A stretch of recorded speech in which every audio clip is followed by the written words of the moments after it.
This is Guardian Radio, your station for up-to-the-minute news, intelligent, interactive, and engaging conversation. 96.9 FM. The views and opinions of the hosts and guests are their own and do not necessarily reflect the position of the management and staff of Guardian Network.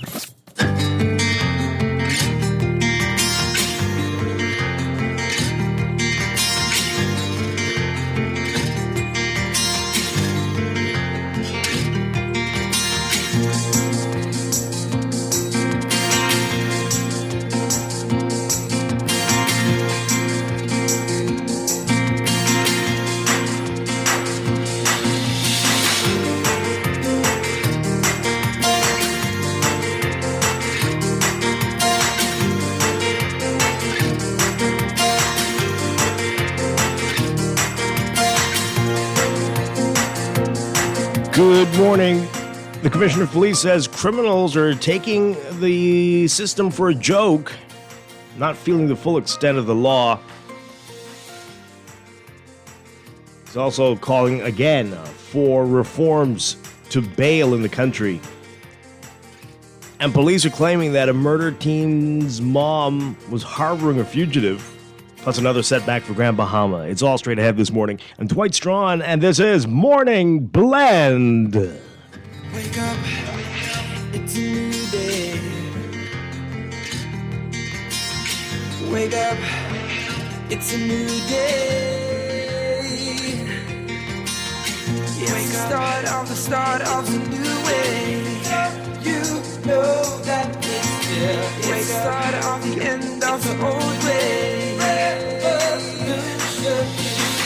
Wake up, it's a new day. Wake up, it's a new day.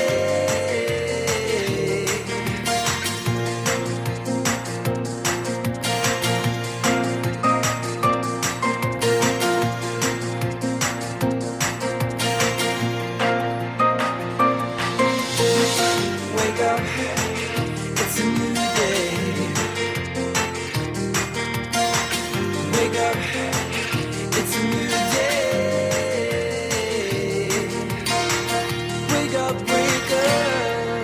Good morning again, Bahamas. It is Tuesday, January 9th, 2024. This is Morning Blend on Guardian Radio 96.9. Again, I'm Dwight Strachan. In a moment, Chester Robards will be here, filling in for Duquesa Dean. Also this morning in business, we are talking with Access Accelerator Small Business Development Center. The countdown is on. The push is on for folks to sign up for the Young Entrepreneurs Initiative. Deadline's fast approaching. What do you need to know? We'll get to you today. That's all straight ahead, but first, it's time for the overnight, the latest breaking news from while we're sleeping, and the top national and international headlines this morning.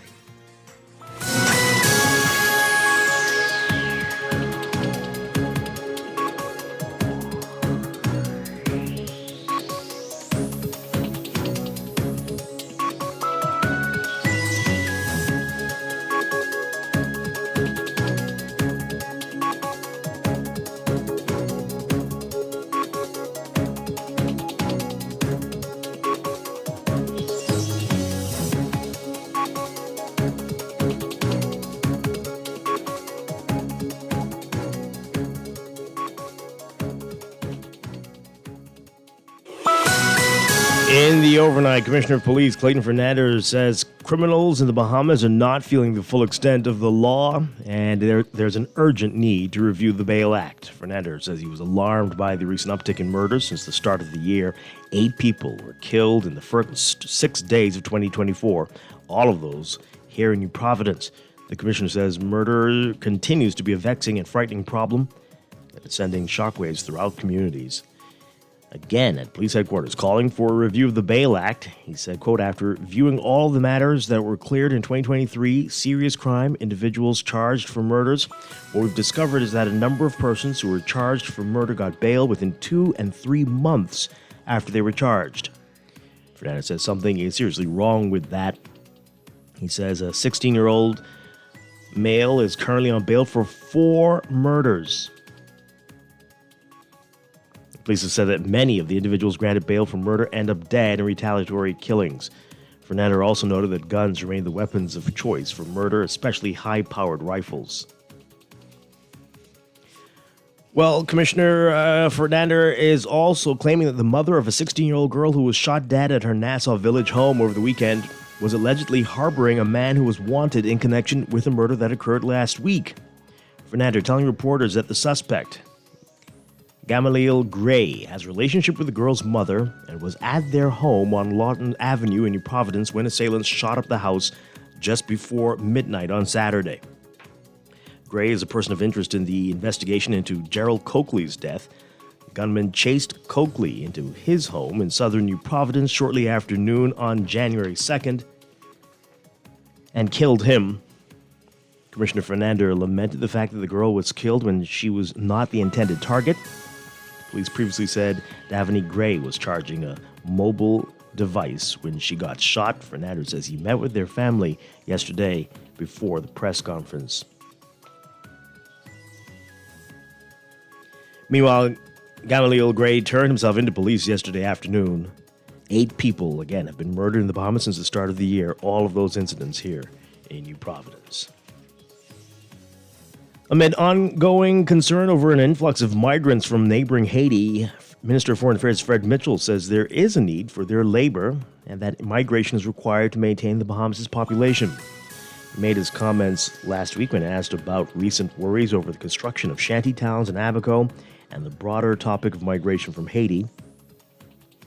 Calling the issue complex, he said the country has a major shortage and it requires labor from the outside to complete many of the jobs here. He also said, quote, the population of the Bahamas is either at replacement level or just below replacement level, so its rate of natural increase is in fact declining. This has all kinds of implications for national insurance, for pensions, and all the rest of it. If you go on construction sites, you can't find workers, so you have to bring in workers from the outside.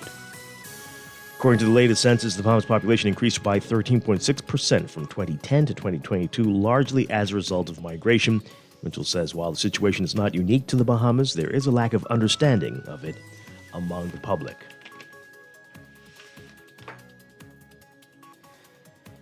In court news, a 52-year-old man charged with incest after prosecutors alleged that he molested his 4-year-old son. The incident allegedly happened in New Providence on October 11, 2023. The man's name has been withheld to protect the alleged victim's identity. The father was not required to enter a plea to the incest charge when he made his first court appearance yesterday before Senior Magistrate Shaka Serville. Since the magistrate lacks jurisdiction to consider bail for the offense, the man was remanded to prison. That matter has been adjourned to April 8th for the presentation of a voluntary bill of indictment, which will fast-track the case to the Supreme Court. The father will remain behind bars until then, unless he's granted bail by a Supreme Court judge. And police charging 2 men and a teenager in relation to 3 separate murders.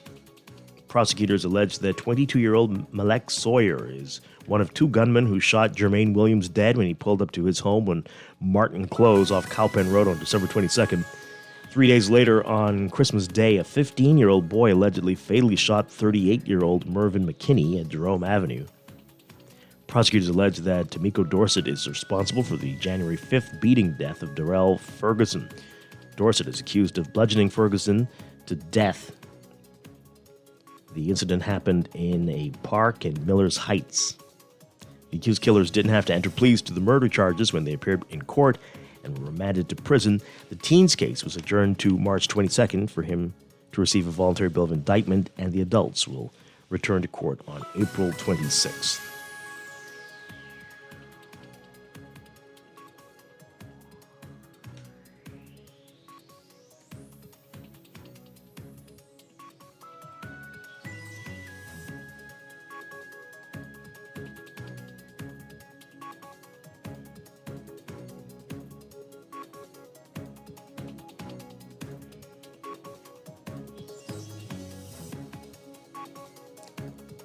Overseas, U.S. Secretary of State Antony Blinken facing tough talks with Israeli leaders on Gaza's post-war future today, while Israel's military pushing ahead with its offensive in the beleaguered territory. Heavy bombardment and fighting shook refugee camps, sending Palestinians scrambling to find safety and hampering aid groups' efforts to get relief to the population. Blinken said he was coming to Israel with promises from 4 Arab nations and Turkey to help rebuild Gaza after the war. But those nations also want to see an end to the fighting in Gaza and concrete steps toward the eventual creation of a Palestinian state alongside Israel, something Israel Prime Minister Benjamin Netanyahu has vowed not to allow. The U.S. and Israel also remain deeply divided over how Gaza will be run when and if its current Hamas rulers are defeated. American officials have called for the Palestinian Authority, which currently governs parts of the Israel-occupied West Bank, to take the reins in Gaza. Israeli leaders have rejected that idea but haven't put forward a concrete plan beyond an open-ended military control over the territory.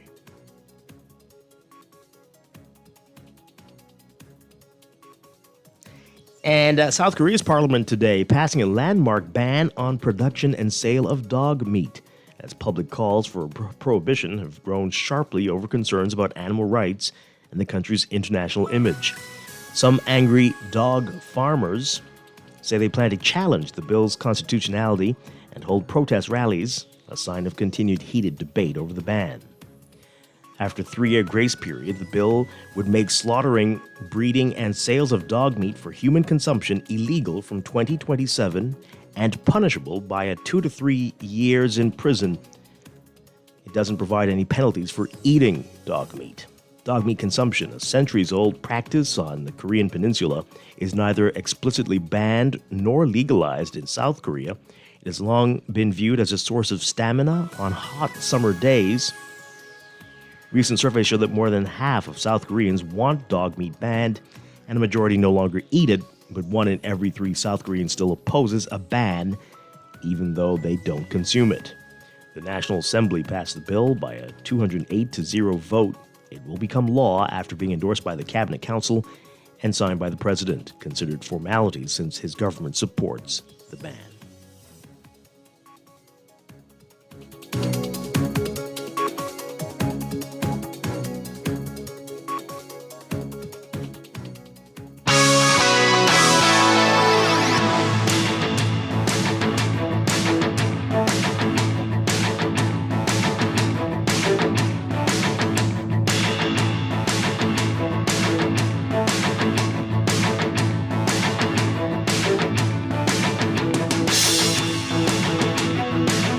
It's time for sports, brought to you by Kalik.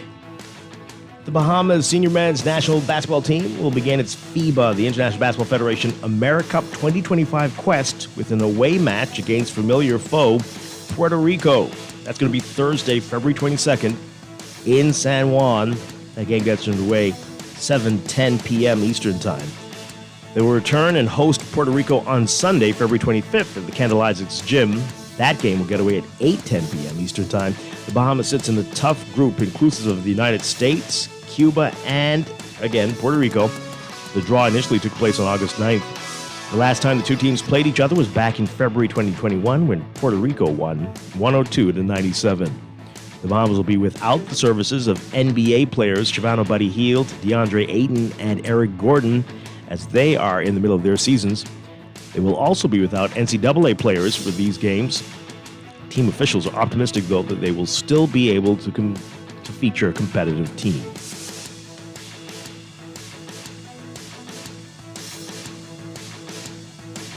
And from powerlifting, Krishanda Oliver is determined to make a name for herself in a sport that's gone by the wayside in the country over the past few years. She's off to a great start so far. The 35-year-old Bahamian athletic trainer has ventured into powerlifting, taking part in all 3 aspects of the sport, winning a powerlifting title in Atlanta. You can read more about this in today's Guardian Sports section.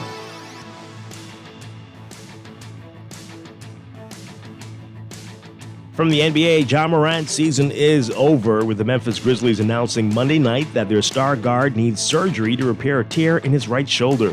Morant got hurt in practice on Saturday. The 2-time All-Star was in a sling for the Grizzlies' game against Phoenix on Sunday, and then the news came a day later about how serious the injury was. The Grizzlies said that following ongoing soreness and instability, Morant underwent an MRI that revealed an underlying labral tear. He missed the first 25 games of the season while serving an NBA suspension for displaying a gun on social media. His second such suspension in less than a year after missing 8 games last season for a similar offense. He returned from the 25-game suspension and averaged 25.1 points in 9 games, with the Grizzlies going 6-3 in those contests. The Grizzlies, though, are 7-20 without Morant this season and are 4.5 games out of the final play-in spot in the Western Conference and now have to go the rest of the way without their best player. And from college football, Jim Harbaugh raising the championship trophy as gold and white confetti sprayed over him and his team as "We Are the Champions" blared 9 years after he took over at the University of Michigan. Harbaugh delivering on the lofty expectations he brought with him to his beloved alma mater. Blake Corum ran for 134 yards and 2 fourth-quarter touchdowns as Harbaugh and the top-ranked Wolverines, undeterred by suspensions and assigned stealing cases, shadowed the program. They completed a 3-year surge to a national title by beating number 2 Washington 34-13 last night in the college football playoff. The Wolverines were undefeated, 15-0, sealed their first national title since 1997 when Corum, who scored the winning touchdown in overtime against Alabama in the Rose Bowl, blasted him from the 1-yard line with 3:37 left to put Michigan up by 21 and set off another rousing rendition of the victors from the band. That's sports. Brought to you by Kalik, inviting you to Phil Stubbs live at the Nassau Cruiseport Amphitheater on this Saturday, January 13th. Join Phil Stubbs, Nishi LS, and Ira Store and the Spank Band for an amazing night of pure Bahamian music, sponsored by Kalik and Ron Ricardo. General admission $50, VIP $75. SkyPods also available. Get your tickets now at BahamasEtickets.com for Phil Stubbs and friends live at Nassau Cruiseport this Saturday, January 13th. Don't miss it.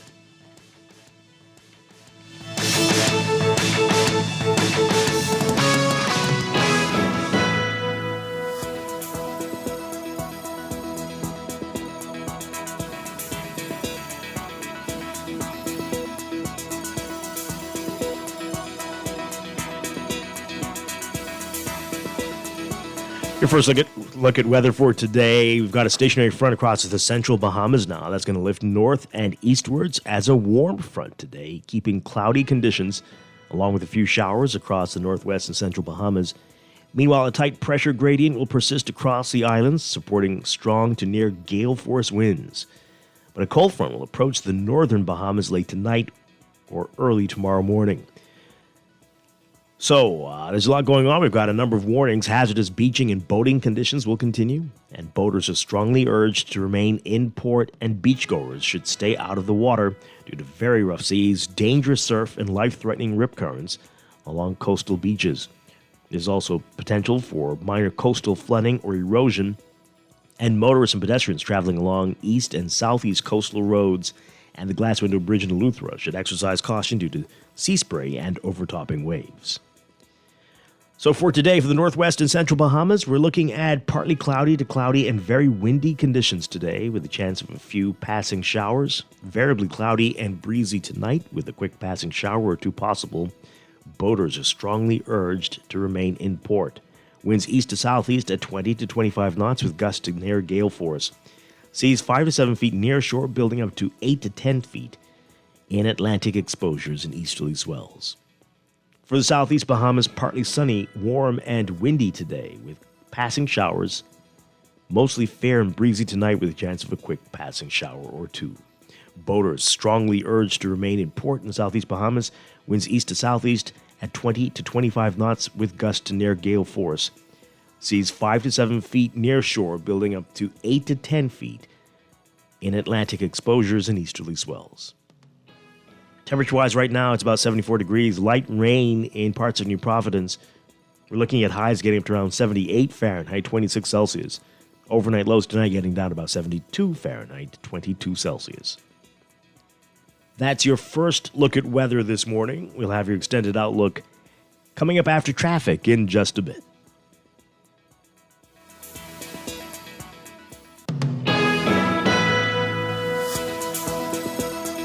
It is time for a break, but when we come back, we're discussing the day's top stories right here on Morning Blend.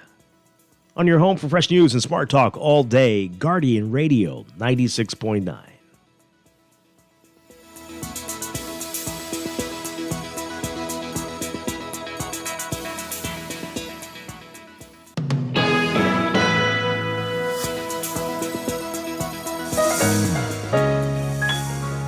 Struggling to repay your loan? Let us help you get back on track with payment terms that suits your financial situation and improve your credit score and credit report with the Bahamas Credit Bureau. Inquire about our restructured loans today.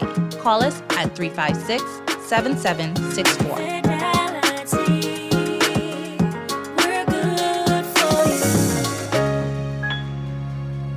Nassau Cruise Port presents Phil Stubbs Live at the all-new Nassau Cruise Port Amphitheater. January 13th. Gates open at 7 p.m. Showtime 9 p.m. Book your tickets now at BahamasEtickets.com. General admission $50, 75 VIP. Prepare to be blown away as we kick things off with one of the Bahamas' beloved artists. You're raking and scraping with Ira Store, Nishi LS, and Phil Stubbs Live. Sponsored by Kalik and Ron Ricardo. Nassau Cruise Port, the place to be. Screws and Fasteners World, Balfour Avenue and Palm Beach Street, has those hard-to-find fasteners for you right now.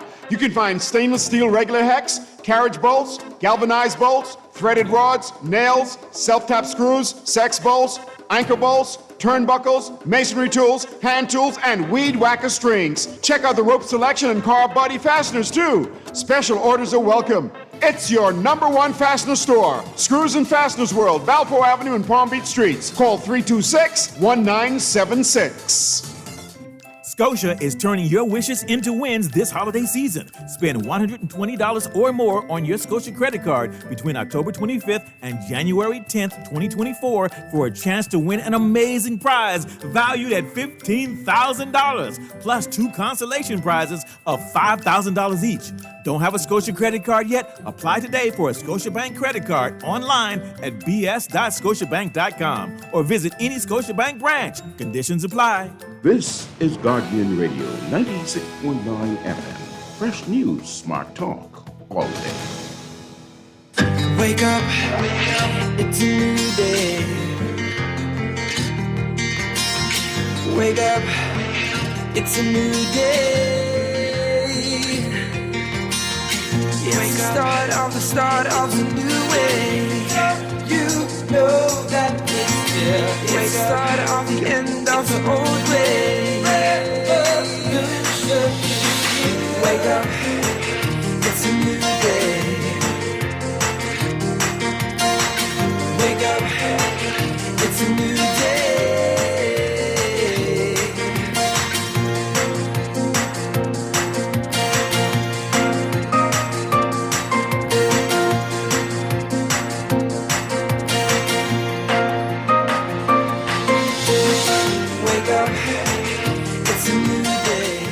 Welcome back to Morning Blend here on Guardian Radio 96.9. We are streaming live on GuardianTalkRadio.com and on the Guardian Radio app for smart devices. We're also on your televisions on Cable Bahamas Channel 969 and BTC Flow Channel 612. You can tweet us at Morning Blend 969 or Facebook.com/Morning Blend 969. Text us on the Guardian Radio text line powered by BTC 422-4796. Standard text rate supply. Once again, I'm Dwight Strachan. Duquesa Dean, remember yesterday I told you yesterday was her birthday? She's celebrating still today, so she's not here. But Chester Robart, since Wednesday's a holiday, has agreed. Yesterday was her birthday. Yeah. Oh, did I mislead you? Yes, totally. She's still celebrating. She's not available. Well, happy today. birthday. Yes, we told her that yesterday. But Okay, well, I didn't. So, but Chester's here since tomorrow is Majority Rule Day. is that why I'm here? Thank you for being here, sir. Appreciate it. Great to see you.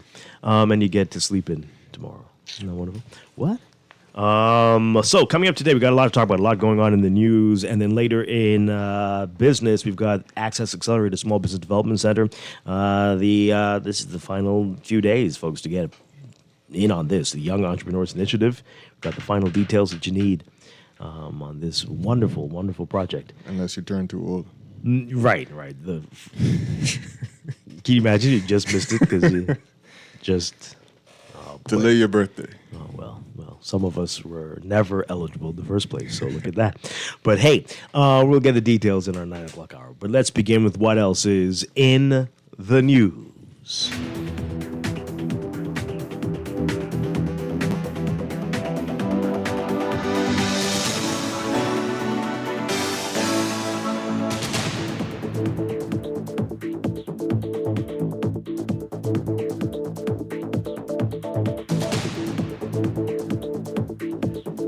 And in the news, a whole lot of big stories to talk about, of course, crime. The Commissioner of Police holding a press conference yesterday talking about a whole lot of things, including bail again, making an appeal for bail reform. So, like what? Anyway, we'll get into that in a little bit. That's going to take us a long time to get through. And then the claims about, I guess it's not really claims anymore. The horrible situation that led to the murder of the teenager over the weekend. We'll get to that in just a bit. A couple of other stories catching our eye, though. And you wrote about this, Chester, in the business section. I don't know if you heard the show yesterday, by the way. JT called in to congratulate you and Paige McCartney for the hard work you all are doing in the business section of the paper and singling you out there. Oh, thank you very much. Saying you all are doing great jobs. Oh, thank you. Someone did message me to tell me that. Oh, see? There you go. Yeah. And you both are. Yes, you and Paige. Keep up the great work. Thank you. Excellent. All right, so you wrote about it today, PharmaChem. It seems like every time we are told to be optimistic about Grand Bahama, something like this happens. And this is quite unfortunate here. PharmaChem to end operations in Grand Bahama. Would you like to read your story? Or you want me to You can do it. Thank you. Spent a lot of time with it yesterday. Thank you. It's an honor. So Chester Robards, who's right in front of me, writes in today's National Guardian, PharmaChem Technologies is winding down its operations on Grand Bahama and will cease operations on Friday, the company said in a statement yesterday. Minister for Grand Bahama, Ginger Moxley, said the company employed about 140 people. No? The government, through the Ministry for Grand Bahama, released a statement shortly after explaining that PharmaChem's decision is a heartbreaking one, considering that Grand Bahama's economy remains on the mend. PharmaChem said in its statement that unprecedented challenges have forced the company to make the decision to close. The statement did not go into any specifics about those challenges.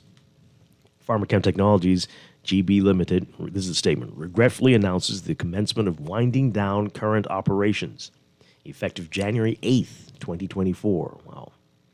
After 20 years of service to both the local community and global markets, despite our best efforts, dedication of our talented team, and support from our customer and lender, PharmaChem has faced unprecedented challenges that have significantly impacted our ability to sustain operations. We extend our heartfelt gratitude to our employees, customers, and lenders, and other stakeholders who have been part of our journey. PharmaChem will cease operations by January 12th and immediately petition for a formal liquidation process in accordance with requirements under Bahamian law. We want to express our appreciation to the dedicated employees who've been the cornerstone of our operations. Wow. Now, PharmaChem says that it will provide affected employees with severance packages to assist them during this transition. Meanwhile, the government said the Department of Labor will work with those affected employees on future employment opportunities, retraining, soft skills enhancement, and counseling. And the government statement also said, quote, we also encourage employees to consider innovative entrepreneurial opportunities as Grand Bahama recovers and rebuilds. It said, quote, the proposed Innovate 242 Business Incubator to be established on Grand Bahama Island in the coming months will be a great resource. With over $1.8 billion in new investments in progress, including the $500 million Celebration Key, KEY project, $600 million Grand Bahama Shipyard Transformational Redevelopment Project, $71.3 million Lewithon The Wuhan project at South Riding Point, $200 million airport redevelopment, $200 million Freeport Health Campus project, and many other developments. There will be significant opportunities for new employment. Any mention of the hotel there? Did I read that? No? What hotel? Right, exactly. The Grand Lugai. What about it? The government says, quote, "We remain optimistic about the economic future of Grand Bahama Island as we recover, rebuild, and continue to modernize." Now, a member of Parliament for East Grand Bahama and Shadow Minister of Finance, Kwesi Thompson, also released a statement yesterday lamenting the loss of Pharmachem and questioning why there was not more notice than what had been given. He said, quote, "The opposition is shocked and disturbed at the news of the abrupt closure of Pharmachem Technology. What is even more shocking is the fact that there was no public warning or notice. Our hearts go out to the 100 employees who were highly skilled and well paid. It'll also severely affect the subcontractors who did business with Pharmachem. The entire island will be severely impacted or affected." Pharmachem said it's been proud to contribute to the industrial landscape of Grand Bahama and the Bahamas. Okay, so for those who aren't familiar, what exactly does Pharmachem do? Drugs. They make drugs. Oh, okay. I mean, I don't actually know what kind of drugs come out of Pharmachem. I don't.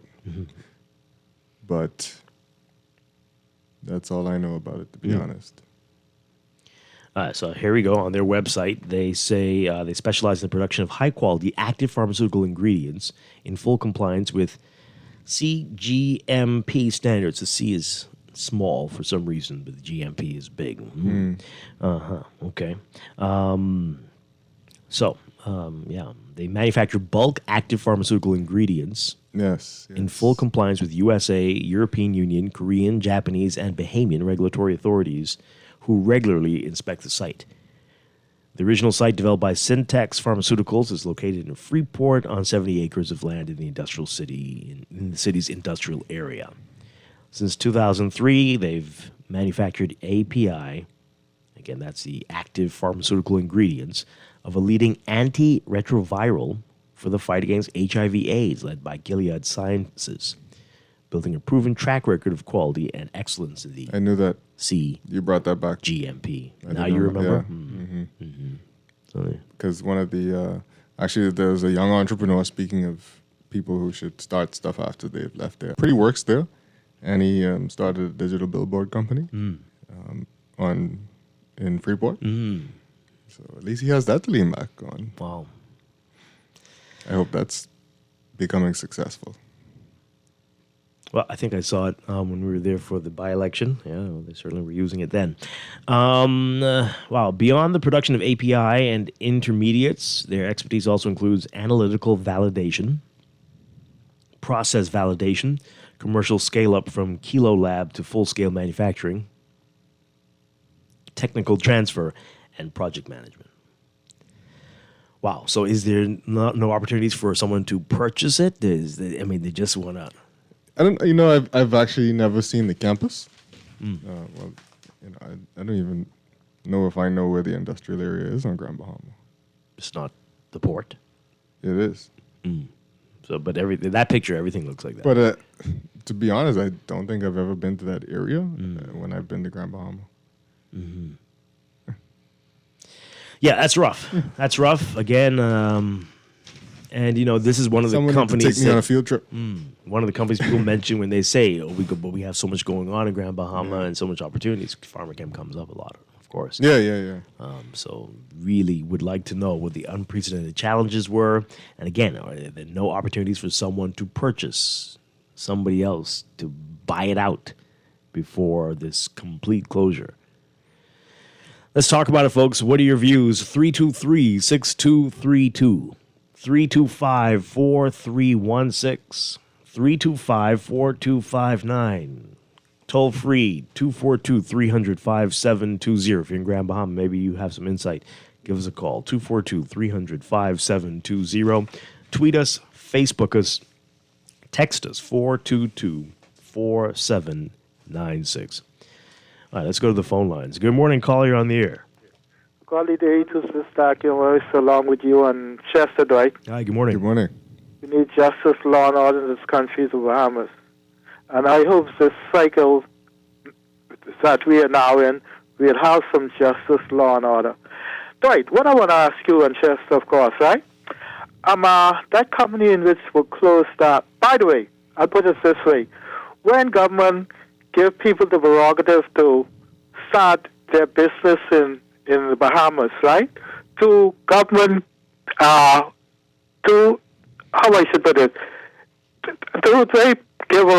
do government give them a contract whereby to say how long they're going to have their business being established in the Bahamas?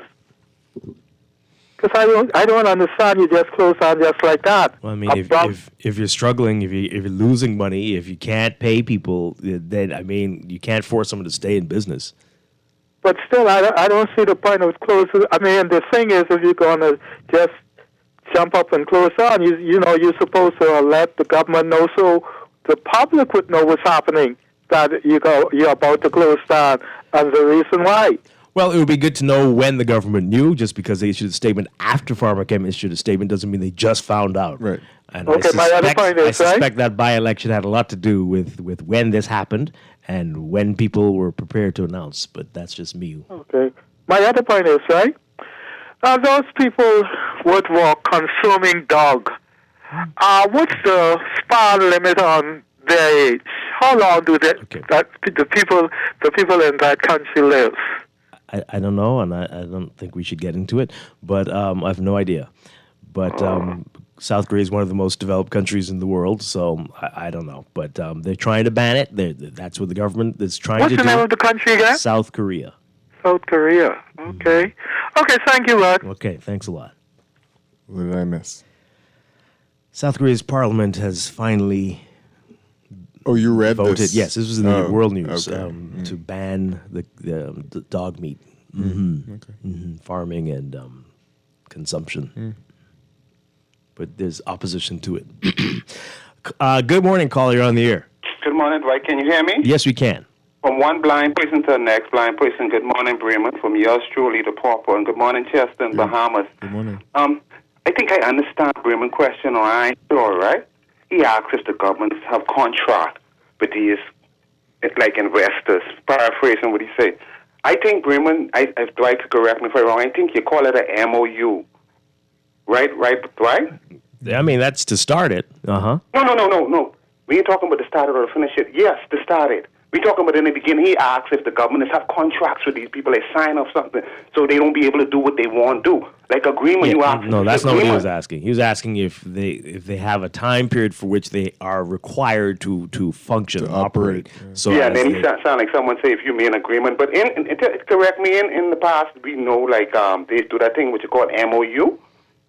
Yes. No? Yes, that's to start the business. Yeah. I mean, we're looking for you to educate us. So he's asking if they can just decide to close it anytime without government permission. Or approval. Yeah. But tell me something. In the MOU, it will have something saying what they commit to do, though. Yeah, they might say you have to give us notice. And They could change their mind, but in the beginning, they should have an MOU agreement, some kind of agreement. But agreement, they could change their mind. And they just break deals like how they normally do. Chester, I want to say, especially Happy New Year to you and Dwight. I didn't tell Dwight before I get down to that. But I wish we could get an opportunity, right? Because from that time we know, we talk about deadbeat dads. Some people call man dogs. We get these mothers, when Mother's Day come, we celebrate every mother as a woman this, a woman that. I wish sometime this year, in these dialogues in the morning when you show Dwight, with your guest them, or you could bring in the relevant authority people who is expert in these areas, domestic affairs. Dwight, from sometime from before I born, and even when I done need to say, mothers causing a lot of problems for their children. It ain't just deadbeat dads.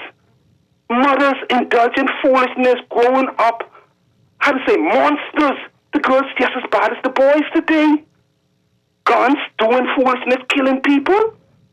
Now we need to touch that issue. Would the mothers have responsibilities? We can't blame it all on the mothers for those hard-working mothers and all that stuff. But don't think I'm naive or stupid enough to don't know mothers try their best and talk to some of these children. They don't listen. But what would those mothers who be encouraging foolishness, growing up these monsters to come around us, and what we must do with them. 16 years old? 4 minutes, my God. Oh, Lord. Monsters? Okay. Yeah. Passionate. Hey, it's a lot all around. Parents, just pretty awful parents. I think we still have Plenty. the majority of parents growing up decent people. You think so? Majority? Oh, you think? No, I don't think it's the majority. No. I didn't say that. I just don't know if it's the majority. We could make a case for 50-50. But majority, things wouldn't look the way they did if it were the majority, Chester. Trust me very much so. No. Are you mad? Things would be worse. Well, things are pretty bad, but you know, the degrees to monsterism. So we got some good monsters and some very, very bad monsters, but monsters nonetheless. Good morning, caller. You're on the air. Morning. That's why I don't celebrate birthdays, because the demon I've become from day I was born. I don't know. I think I should be celebrating that, right? But the answer, Raymond's question. Crude oil has been dropping from June 22 to now. So, oil has a direct response to, how we manufacture garbage around here. But, banks are collapsing. So perhaps a good advice would be for those persons who work to this institution in Freeport to get into medicinals. They should know how to now extract from the plant and create something medicinal. Pivot. But I have some advice for the young folks. If you see a crime, don't publish your knowledge of it on social media. And I think that's what happened in this young lady's case, eh? Thanks for taking my call. I'm not sure what you're talking about there. No idea what you're talking but okay, actually, most of that I'm not sure what you're talking about. But boy, okay. Has anyone talked about Pharmachem or not one person? Okay. Good morning, caller. You wanna before which one? Good morning to you, Brother Dwight. How are you? Hi. Good morning. Chester, how are you? Good morning. I'm well, thank you. Chester, I normally like your contribution, but something you said just now I'm confused. Explain what you mean by the majority. What you meant by that? So, I think the majority of parents in this country are raising decent kids. A reason what? Decent kids. Oh God. Chester, are you there? I'm here. Lord. He's very optimistic. We have to have some hope, right? Chester. So don't beat him up. Mr. Chester. Yes, sir. Could you be a little bit more precise? I'm trying to understand you. I'm old now. I'm 70. So explain to me and be a little bit, don't use no semantics on me. Just explain what you mean as you see it today in the country that you are living in. Explain your premise. So this is not funny. This is very serious. So why are you laughing, man? So the amount of people who are doing fool and committing crimes and violent crimes, you think it's a vast majority of the population? Yeah. Okay. All right. Well, I stand to be Do corrected. you live in the Bahamas? I do. How long you went off to university? Too long, I guess. I hope I'm not getting personal. But when you went off and come back, like I did anything change? You see no changes in the Bahamas and all in our poly-socialized behavior? No. Do you agree that we as a country have woke up the lion and we can't put the lion to sleep? Do you agree that there's a king in the lion? There's a king in the man and also a lion? Do you agree with that? No, absolutely. Okay, so what you think is going on? We got a few lions have the country in conundrum? Yeah. Chester, I'm trying to hear you. Yeah, I think it's a few. So where does lion come from? Where they come from? Yeah. They're being developed. Developed from where? From their homes. What happened to the home? It's broken. Poorly socialized? Absolutely. Would you agree? Yeah, absolutely. Can I get an amen from you? No, I always agree with you on that. No, Chester, you don't agree with me always. No, it's Dwight who On doesn't that, always on agree that, with you I always agree with you But on that point. Poorly socialized family structure, yes, fine, absolutely, we agree, and it is sadly a very large number. It is debatable. Again, as I told Chester, I don't know if it's a minority now. A majority of the people are not going around killing people, but they are certainly very happy to break all of the rules and laws. Every single light they will run. They will not pay the bills they're supposed to pay. They will flaunt the fact they're not paying insurance or driving with a valid license. These little things add up, and this is where we are today. Let me say this, Dwight, to support what you're saying. The Bahamas that I once knew when I was a boy, this is a different Bahamas at my age. In 1973, I was on Clifford Park, and I've seen the change. We have already celebrated 50 years, right?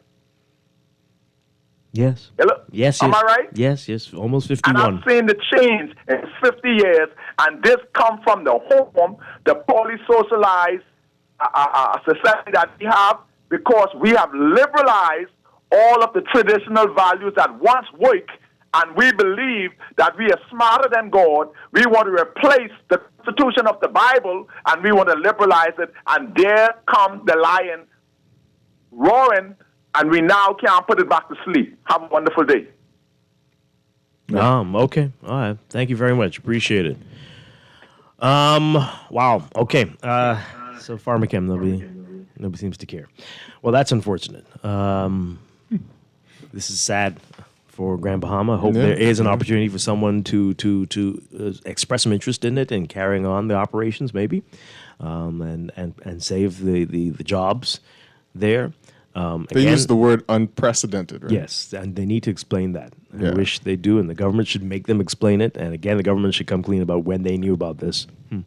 And because I'm sure they did not find about it yesterday when the statement was released. And I'm sure they know what those unprecedented problems were. They might be even behind it. But might be. I just said might be. Right? So, but they need to explain themselves because that's the point that Bremen's making, right? You just can't shut down like that if you're of this type of scale. Right, mom and pop, sure, whatever. But right, this scale, you would need to notify somebody, and I think that's what he was getting at. But they didn't just find out about this yesterday.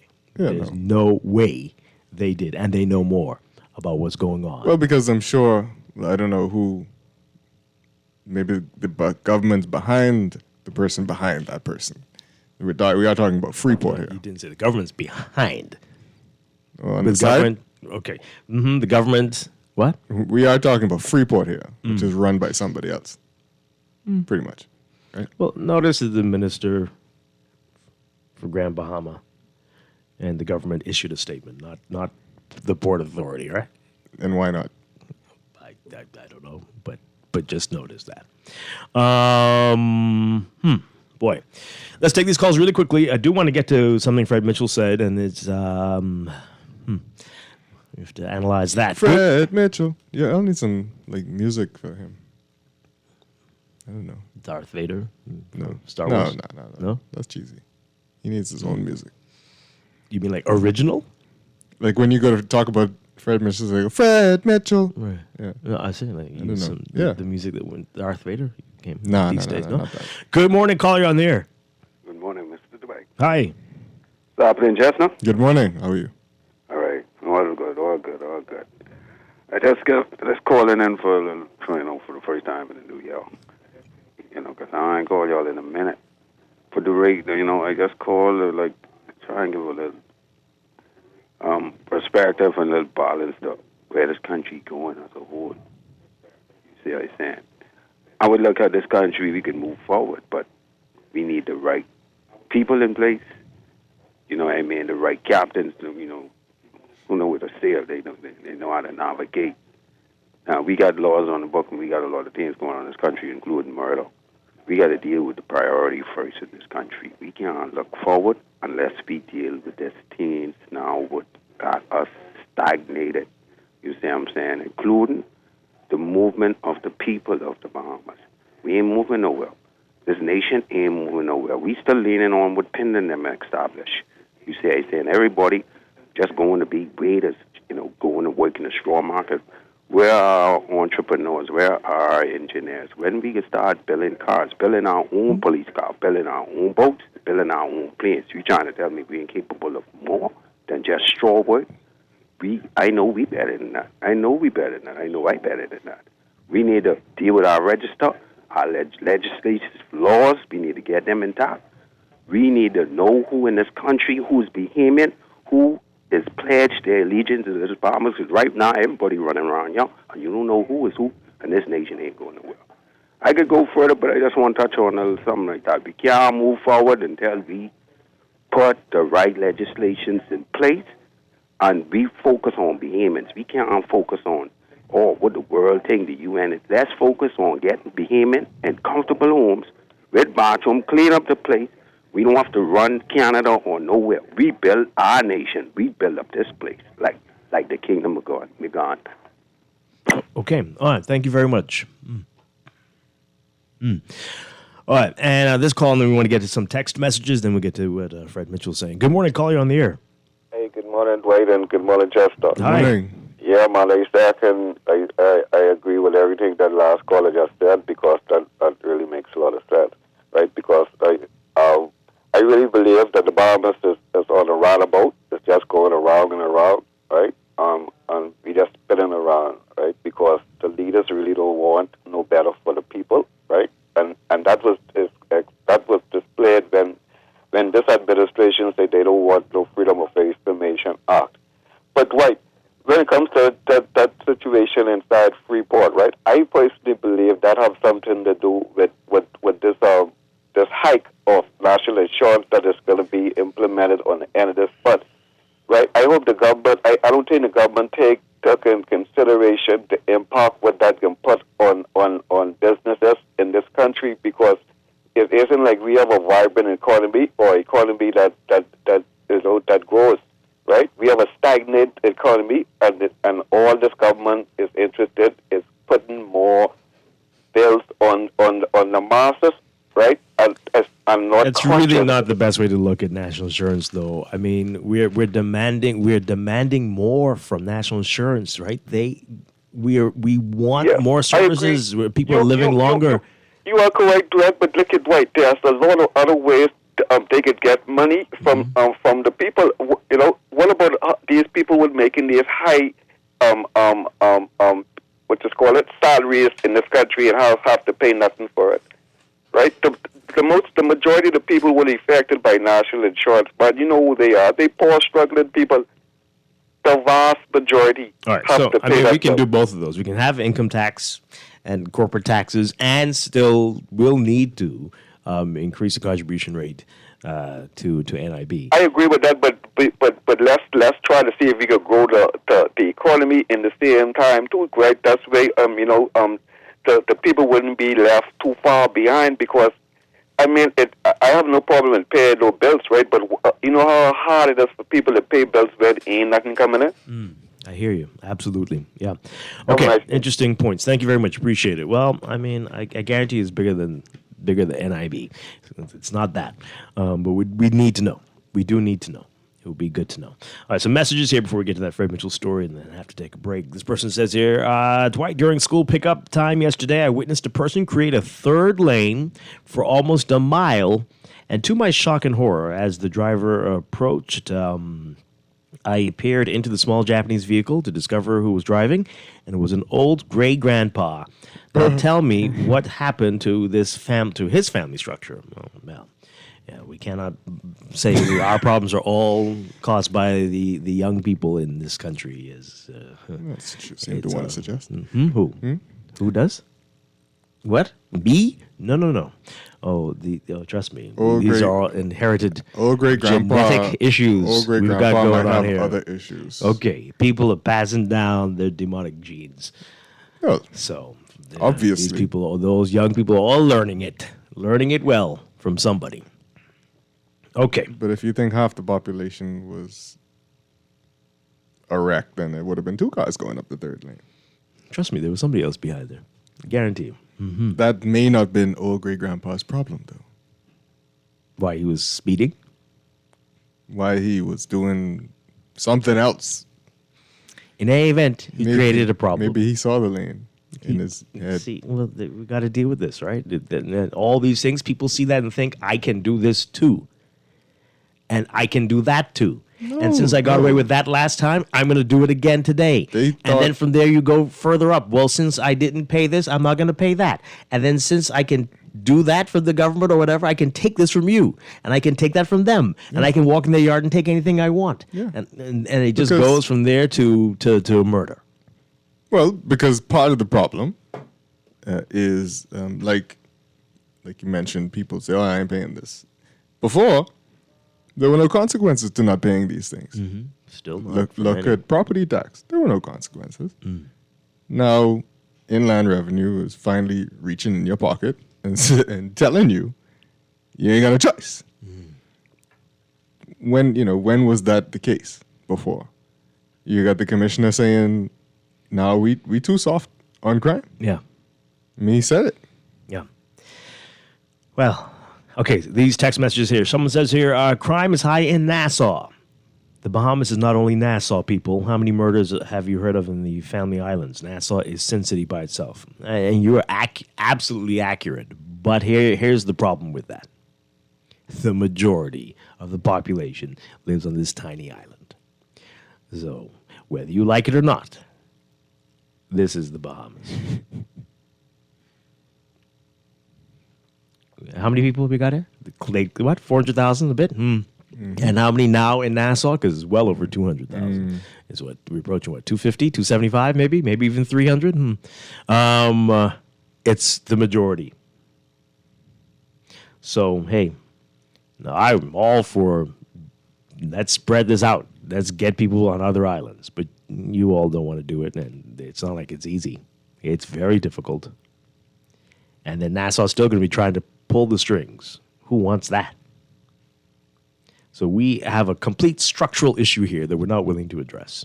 And it's only going to get worse because the central government is refusing to decentralize and to allow this country to fully open up, to realize its full potential. Yeah.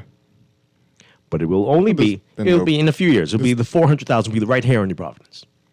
You'll see. There'll be like 5 old people on one of those. There's been no plan for it. Well, we keep talking about Grand Bahama. What? Okay.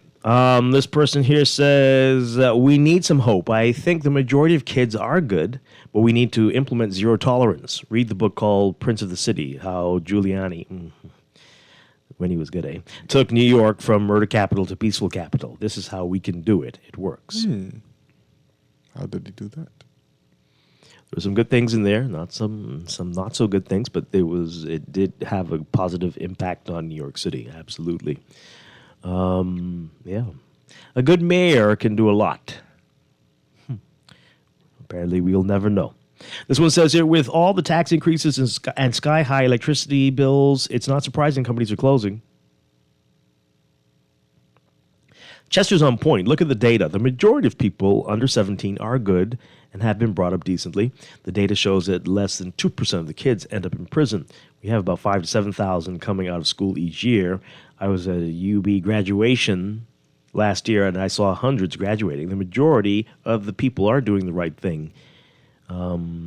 He who looks for bad will only see the bad. You agree with that? Yeah, I don't know what data they're talking about. But hey, the kids, most of them start out pretty good. You're talking about basic human propensities when you talk about don't pay this and cheat on your customs and those kinds of things. Yeah, I mean, that is terrible stuff. But and littering and dumping. But that too. But that doesn't. And then most people, it seems right here, many people don't have any second thoughts about dumping something. If you rate a society on some of the bad things they do, even behind their own closed doors, there is no good society. Okay. This one says here, the majority of people in the Bahamas are decent people, and a handful are causing the problems. Why are you pretending as if other countries don't have the same national insurance issue? If people live longer and take more out of NIB, increase the retirement age like other countries. I'm not pretending. I'm telling you we got to do something, right? So that might be an option. Many of you will hate that. Many of you will hate that. But that is an option, right? Remember they almost burned down Paris because France increased the retirement age. They almost destroyed the place again. It's always getting destroyed, right? But many of you don't act like you will love that. But something has to be done. Every country has a problem with their national insurance system. Everyone. So the Bahamas is not alone, absolutely, right? But that's not the reason Farmer Chem's closing down. I'd be willing to bet one of Chester's fingers on it. It's not the reason that they're closing down. The problem isn't that Grandpa was making a third lane. Old Grandpa has learned that there's absolutely no law or order in the country. This is how the Wild West operates because they had no law. We have no law. But then they correct themselves. Correction, we have no law and order in Nassau and apparently Bimini. When anybody and everybody could go and get a loan to buy a boat to start. Oh, no, I'm not going to read the rest of that. Oh, boy. Boy. They're making some serious claims about Little Bimini. I'm glad they started the Bimini conversation. I almost did. Bimini's a different type of place. The data is how many people are involved, or how many people are in jail. No, you can't be looking at that because people out on bail. How many did last week our guest said about there were 400 people? Did he say 400 people out on bail for murder? He didn't say that, right? Is that what he said? Because I feel that's what he said. So you can't look at who's in jail to determine majority or not. There's a whole bunch of people walking around here who should be below the jail, like well below. So yeah, this one says here, did you all forget when the Ingram administration brought police officers from New York to help with the crime fight? The police were giving out tickets left and right, and there was backlash. It was that broken glass initiative where they go after the small things. Do you remember that? I don't remember that. I remember that sounds great. I do think that's what needs to happen, right? You have to, every single thing. You dropped a gum wrapper, yeah. You're getting the ticket. Man, there's some AI that cameras that pick up people littering. I don't know. I saw a video. It was crazy. Like the AI would pick up the person, the thing coming out the window and falling down, and take a picture of the car or whatever. Wow. Well, this is what I think somebody mentioned this last week about Japan, right? And nobody will, if you leave your cell phone on a park bench, no one's gonna touch it because there are cameras everywhere, and you will be done if you take that phone. You won't have that hand. You won't have a lot of things, right? And so we are playing around. The technology is there, and it will be worth it. It will be worth it. Yes, it's going to cost a lot, but it's going to be worth it to get a handle. We have to get serious on everything and everyone. I don't care if it's your grandma. Who gonna do that? I don't care if the child is 10. I don't know. I'll have to think about that one. But yeah, right? But we're not prepared to do that. The Bahamian people are not prepared for that. They're not going to like every little thing. You didn't breathe at the right time. No, and no government's going to do it because they are scared of the backlash. We'll take this call really quickly, then we got to go to a break. Good morning, you're on the air. Hi, good morning. Oh, morning, Dwight. Yes, how you doing? Doing well. Yeah, I was just thinking about the Freeport issue with the economy. I think the government's going to have to really try and see what they could do to bring more foreign investors into the country to try to deal with our deficit, you see? Because right now, we're still in bad shape economic-wise. And I know the past government was talking about this hardship that we're facing now. So we just got to come up with ideas on how they could try to bring more business into the country. The central government must do that. Yeah, sorry. You think the central government can do that? Well, they got to find some innovative ways and talent to bring more business into the country. Because as you well know, we not to say any excuse for this government, but the past administration was saying that we will be going through some tough times and tough decisions. So we just got to find talent in order to get us through. So that's what it is. All right, thanks a lot. Remember, Thanks, the Prime Minister told you that when he was going around to foreign investors, they were like, Grand Bahama. You remember that when he said they weren't too interested, and this is one of the reasons for that back and forth with the port, the Grand Bahama Port Authority. The foreign investors was so he claimed scoffing. Yeah, at Grand Bahama. So he claimed. Oh, okay. So clearly they're letting you know that they've been having challenges doing this. Yeah. So, well, again, maybe they don't know. You can't ask people to give you a vision for your place. Mm-hmm. You need to have the vision. Yeah. And that's been the challenge here. We're not sure if there is a vision for Grand Bahama other than we need jobs and businesses. You need to have a master plan for every island in this country, including New Providence, which desperately needs one. But we're not doing it. We're just trying to put Band-Aids on the things that look like they have cracks. And look around. These are the results, including socially. This is what happens when you don't have a master plan. Let's take a break. We'll be back. A lot more to talk about. It's a Tuesday morning here on Guardian Radio 96.9. Stay with us.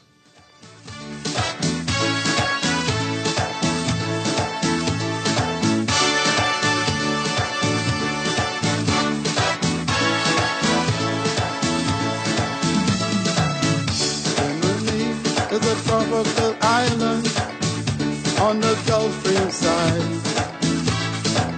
I sail into Bimini Harbor on the evening tide. There the shore will dance a merengue till the morning comes. Pick 2 coconuts out of the tree, fill them up with rum. Everybody lay low in their money, oh, ain't nothing new. I recall that's what I came here for. This is Guardian Radio 96.9 FM, Nassau, Bahamas. I'm Rita Foley with an AP News Minute.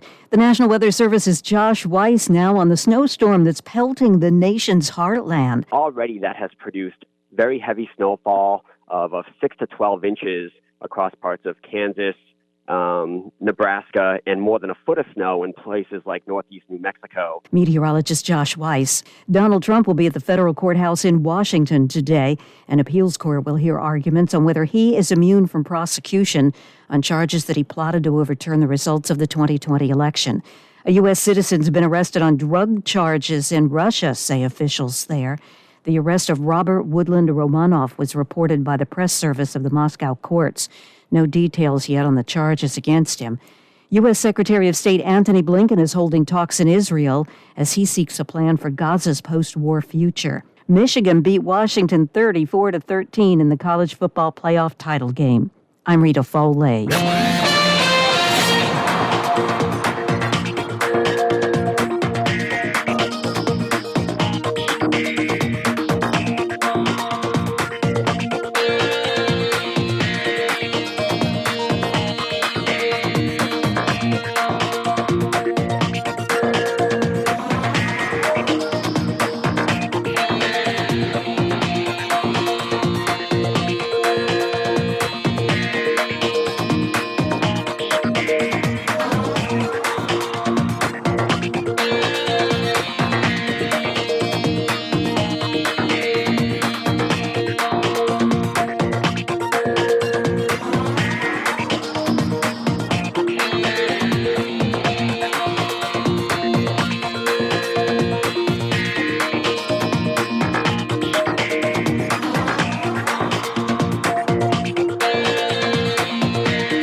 It is time for your first look at traffic for the morning, brought to you by RBC. Visit rbc.com/Caribbean for more information.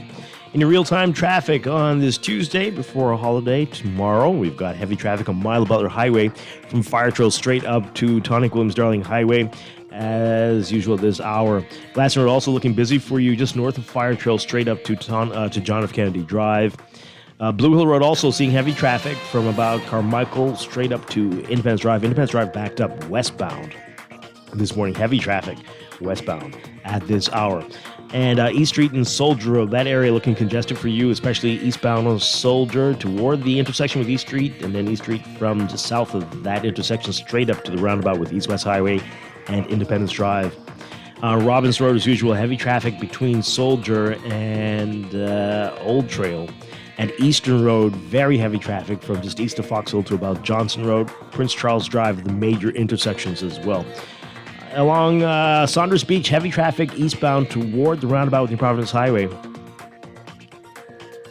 And Carmichael Road seeing some building traffic westbound toward Coral Harbor Road. That's what we're looking at right now. That's your real-time traffic and your morning blend traffic alert brought to you by RBC. Learn more at rbc.com/Caribbean.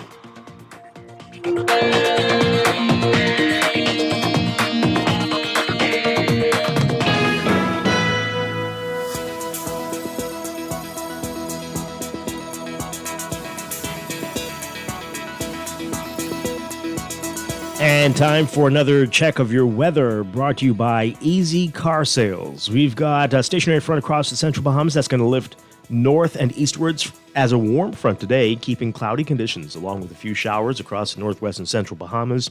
Meanwhile, a tight pressure gradient will persist across the island, supporting strong to near gale force winds, and a cold front will move to the northern Bahamas by late tonight, early tomorrow.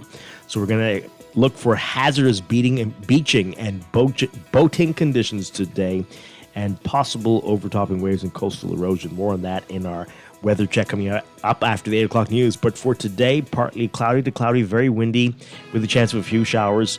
Variably cloudy and breezy tonight in the northwest and central Bahamas. And in the southeast Bahamas, partly sunny, warm and windy with a passing shower or two possible. Mostly fair and breezy tonight with a quick passing shower. Boaters strongly urged to remain in port today.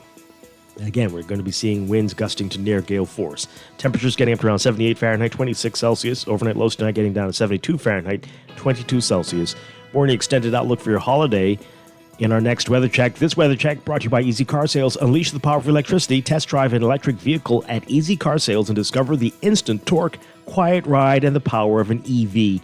Visit easy242.com and plug into the evolution of transportation.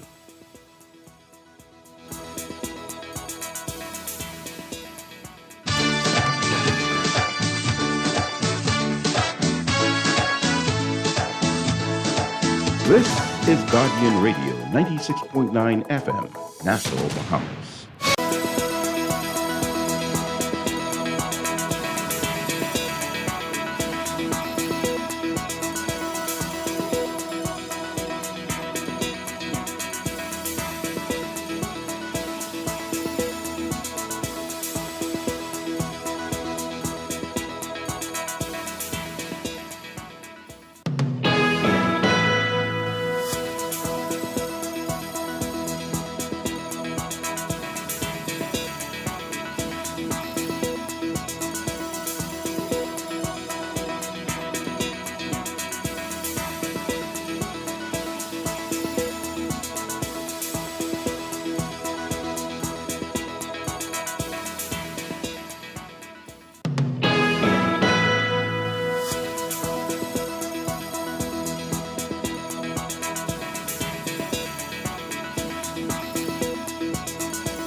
Welcome back to Morning Blend here on Guardian Radio 96.9. We are streaming live on GuardianTalkRadio.com and on the Guardian Radio app for smart devices. We're also on your televisions on Cable Bahamas Channel 969 and BTC Flow Channel 612. You can tweet us at Morning Blend 969 or Facebook.com/Morning Blend 969. Text us 422-4796. And now at 8:16, it is time for another check of your weather for today, brought to you by Sherwin-Williams Paints. We've got a stationary front across the central Bahamas that's going to lift north and eastwards as a warm front today, keeping cloudy conditions along with a few showers across the northwest and central Bahamas. Meanwhile, a tight pressure gradient will persist, supporting strong to near gale force winds. Plus, a cold front's going to approach the northern Bahamas by late tonight, early tomorrow. So a lot going on, and we've got a number of warnings for you. Hazardous beaching and boating conditions will continue today, and boaters are strongly urged to remain in port. And beachgoers should stay out of the water. We're looking at very rough seas, dangerous rough and surf and life-threatening rip currents along coastal beaches, and the potential for minor coastal flooding or erosion. And motorists and pedestrians along east and southeast coastal roads and the Glass Window Bridge in Eleuthera should exercise caution due to sea spray and overtopping waves. So for today, for the northwest and central Bahamas, your forecast calls for partly cloudy to cloudy and very windy conditions with a chance of a few passing showers. Variably cloudy and breezy today with a quick passing shower or two possible. Again, boaters are strongly urged to remain in port. For the southeast Bahamas, partly sunny, warm and windy with a quick passing shower. Mostly fair and breezy tonight with a chance of quick passing showers. Boaters, again, strongly urged to remain in port.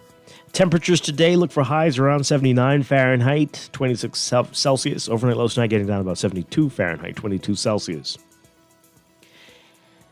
In your extended outlook, breezy conditions will continue across the islands as that cold front is expected to enter by early tomorrow morning, with showers and possible isolated thunderstorms along its boundary. The front will move to the central Bahamas and weaken by the afternoon, with high pressure building across the area, allowing winds to relax a bit and seas to slowly subside through Thursday. So for tomorrow, Wednesday, the majority rule day holiday, look for partly cloudy and breezy conditions across the northwest Bahamas with a few scattered showers and the chance of isolated thunderstorms. Partly sunny across the central and southeastern Bahamas, variably cloudy across the northwest islands, and fair across the central and southeastern islands at night. For Thursday, partly cloudy with isolated showers across the northwest Bahamas and partly sunny across the remainder of the islands during the day, becoming mostly fair and mild at night. For boaters, Wednesday, a small craft advisory will be in effect for Atlantic waters, and the same for Thursday. That's your Morning Blend weather check. This weather check brought to you by Sherwin-Williams Paints. Sherwin-Williams Paints has got you covered for all your painting and equipment needs. Visit Sherwin-Williams Paints online or in store today.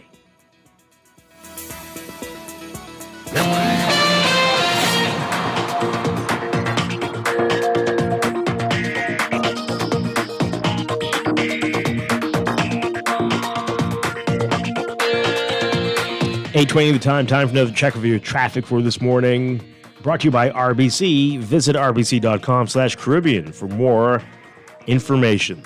In your real-time traffic, again, the hotspot, as usual, Mile Butler Highway. Heavy traffic well south of the Fire Trail roundabout, straight up to Tonic Williams-Darling Highway this morning. That's the northbound lanes. And further up, you're going to see that traffic still at the Six-Legged roundabout in multiple directions, northbound, and also eastbound on JFK Drive, southbound on New Providence Highway. And a bit of congestion as you exit the roundabout onto Thompson Boulevard, University Drive there. Other hot spots this morning, we've got Blue Hill Road, heavy traffic for you near St. Vincent Road, and especially near Carmichael and north of Soldier Road on the way to the roundabout with Independence Drive. Independence Drive back to both directions, westbound and eastbound, especially westbound this morning. And further north on Blue Hill Road, still heavy traffic once you are heading toward Cordo Avenue this morning. Then we've got Soldier Road, very heavy traffic just east of, that area around Old Trail. Very busy, straight up through the intersection with Robinson and Prince Charles Drive, and well on the way through to Village Road as you get through the intersection with Bernard and Wolf Road. So Soldier Road's not a place you want to be this morning, it seems.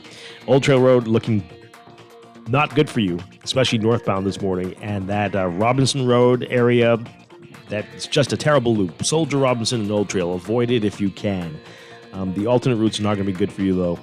Eastern Road is heavy traffic just west of San Souci, east of Fox Hill to about Johnson Road if you're heading westbound. And so that's going to be a challenge. Prince Charles Drive, again, at the major intersections, heavy traffic for you today. So, not a pleasant commute for a lot of you. Good luck. That's your real-time traffic and your Morning Blend Traffic Alert brought to you by RBC. Learn more at rbc.com/Caribbean.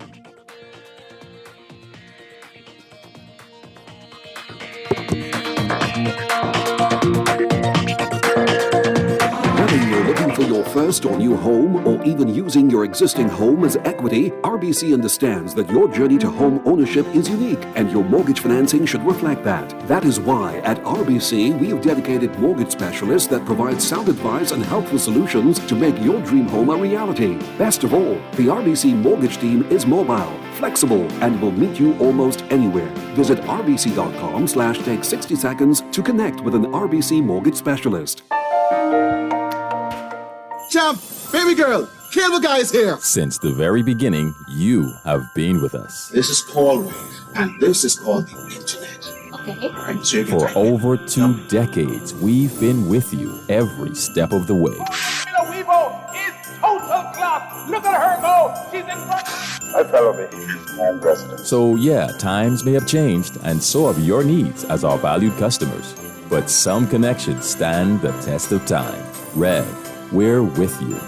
Wherever you're headed, the Custom Computers Know-How team is standing by to help guide you in the East and the West. We now have 2 convenient locations on Patton Street in Palmdale and our newest store in the Caves Village Shopping Plaza through the Blake Road entrance. Discover the latest products by top international brands and the knowledge you need to unleash tomorrow's technology today. Drop by Custom Computers out east or out west. We're open Saturdays from 10 till 4. What would you do with extra cash? Plan a trip. Overhaul my wardrobe.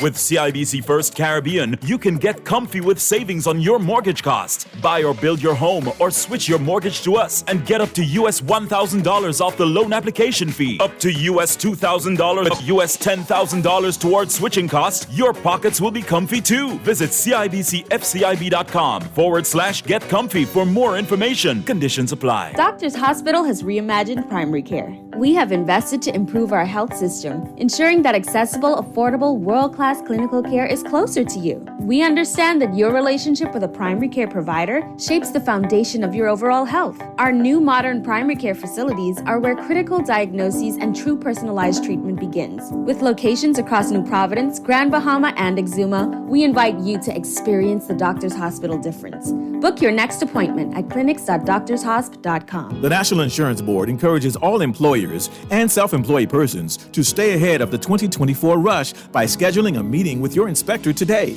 A one-on-one appointment with your inspector ensures that your account is up to date and compliant, making it a hassle-free process when applying for your tax compliance certificates and business license renewals with the Department of Inland Revenue. Stay ahead, avoid delays. Keep your business thriving. Contact your inspector now. Your success is our priority. What would you do with extra cash? Plan a trip. Overhaul my wardrobe. With CIBC First Caribbean, you can get comfy with savings on your mortgage costs. Buy or build your home or switch your mortgage to us and get up to US $1,000 off the loan application fee. Up to US $2,000 off home insurance. With up to US $10,000 towards switching costs, your pockets will be comfy too. Visit CIBCFCIB.com/get comfy for more information. Conditions apply. There's a new electric vehicle in town. The Jack brand of SUVs, trucks, sedans, and commercial vans, available only at Easy Car Sales, home of the fully electric vehicle. For a powerful, smooth ride at a fraction of the cost to drive, leave the pump behind and hit the road with Jack. Visit easy242.com to see our brand new Jack models and drop into Easy Car Sales for a test drive. It'll have you singing. Hit the road with Jack, and don't you pump gas no more. Don't shop at Sherwin-Williams then. Don't get the best service in the Bahamas then. The love is really, really strong in Sherwin-Williams. We don't just sell paint. We service you with a smile, good hearts, mind, soul, and body. And we love our customers as much as we love ourselves.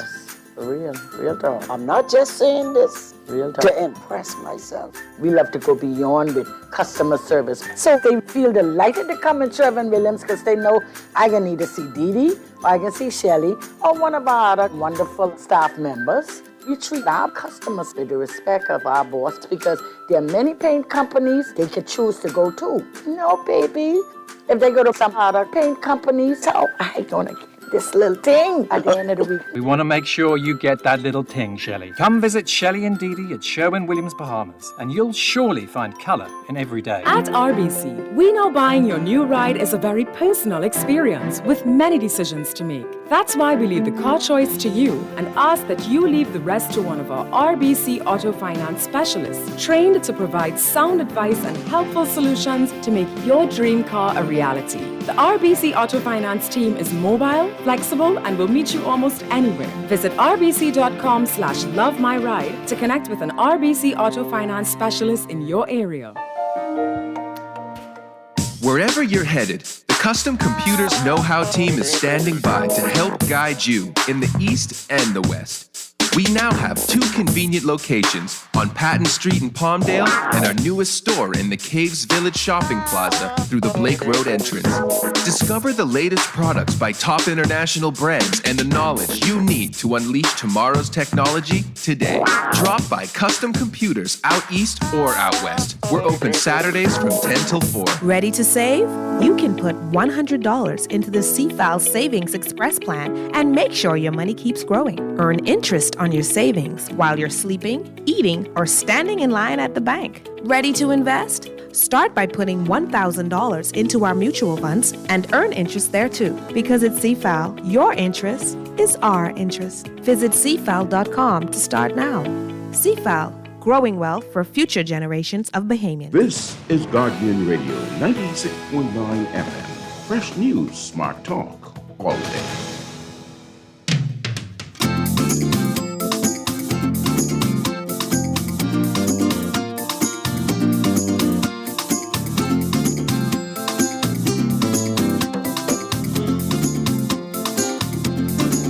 A pretty lady down the street one day, here's what she had to see. Life's been unkind in so many ways. I'll be evicted with 5 children, yes, hardly a cent to pay the rent on down head. Here's what she said. Oh, how I wish I could fly. I'd fly away so high. Welcome back to Morning Blend here on Guardian Radio 96.9. Dwight Strong along with Chester Robards. And reminding you, Phil Stubbs live in concert this Saturday. Nassau Cruiseport and Zamar Production present Phil Stubbs live Saturday, January 13th. Also performing Nishi LS and Iris Store and the Spank Band. Tickets are $50 general admission and $75 VIP. Available at BahamasEtickets.com and at the Plantation Bar and Grill in Caves Heights and Miniso in the mall at Marathon. Doors open at 7 p.m., showtime 9 p.m. And don't miss it. Phil Stubbs live in concert this Saturday. Yeah, great stuff there. All right, so we continue our conversation. We've been having a great conversation so far this morning about the problems in the country. And crime definitely. We'll get into that conversation in just a bit. Just want to quickly mention this. This is in today's paper, and this is not the first time he's been speaking like this. This is Fred Mitchell, and when he did this in a voice note last year, we were wondering, wait, is he speaking as the chairman of the PLP? Is he speaking as an MP, representative for Fox Hill, or is he speaking as the Minister of Foreign Affairs, right? It was very, very, very strange, and we were confused, like, is this the government's official position? But here we go now. Mitchell, we need foreign labor. Rachel Scott writing about it. Amid growing concern over an influx of migrants from neighboring Haiti, Minister of Foreign Affairs Fred Mitchell said there is a need for their labor and that migration is required to maintain the Bahamas' population. He made the comments last week when asked about recent worries over the construction of shanty towns on Abaco and the broader topic of migration from Haiti. Mitchell said, quote, "So Abaco and labor issues in this country are complex. First of all, the country has a major shortage and requires labor from the outside to complete many of the jobs here. The population of the Bahamas is either at replacement level or just below replacement level." Do you know what that means? No. So its rate of natural increase is in fact declining. This has all kinds of implications for national insurance, for pensions, and all the rest of it. If you go on construction sites, you can't find workers, so you have to bring in workers from the outside. Now, according to the latest census, the Bahamas population increased by 13.6% from 2010 to 2022, largely as a result of migration. Mitchell said that while the situation is not unique to the Bahamas, there is a lack of understanding of it among the public. He said, quote, "If you go to the United Arab Emirates, the population of the UAE citizens to workers from the outside is something like 3-1, but it's no issue. You need workers to get the country going. The problem we have here is that there's a lack of understanding or recognition of this, and people are emotionally upset.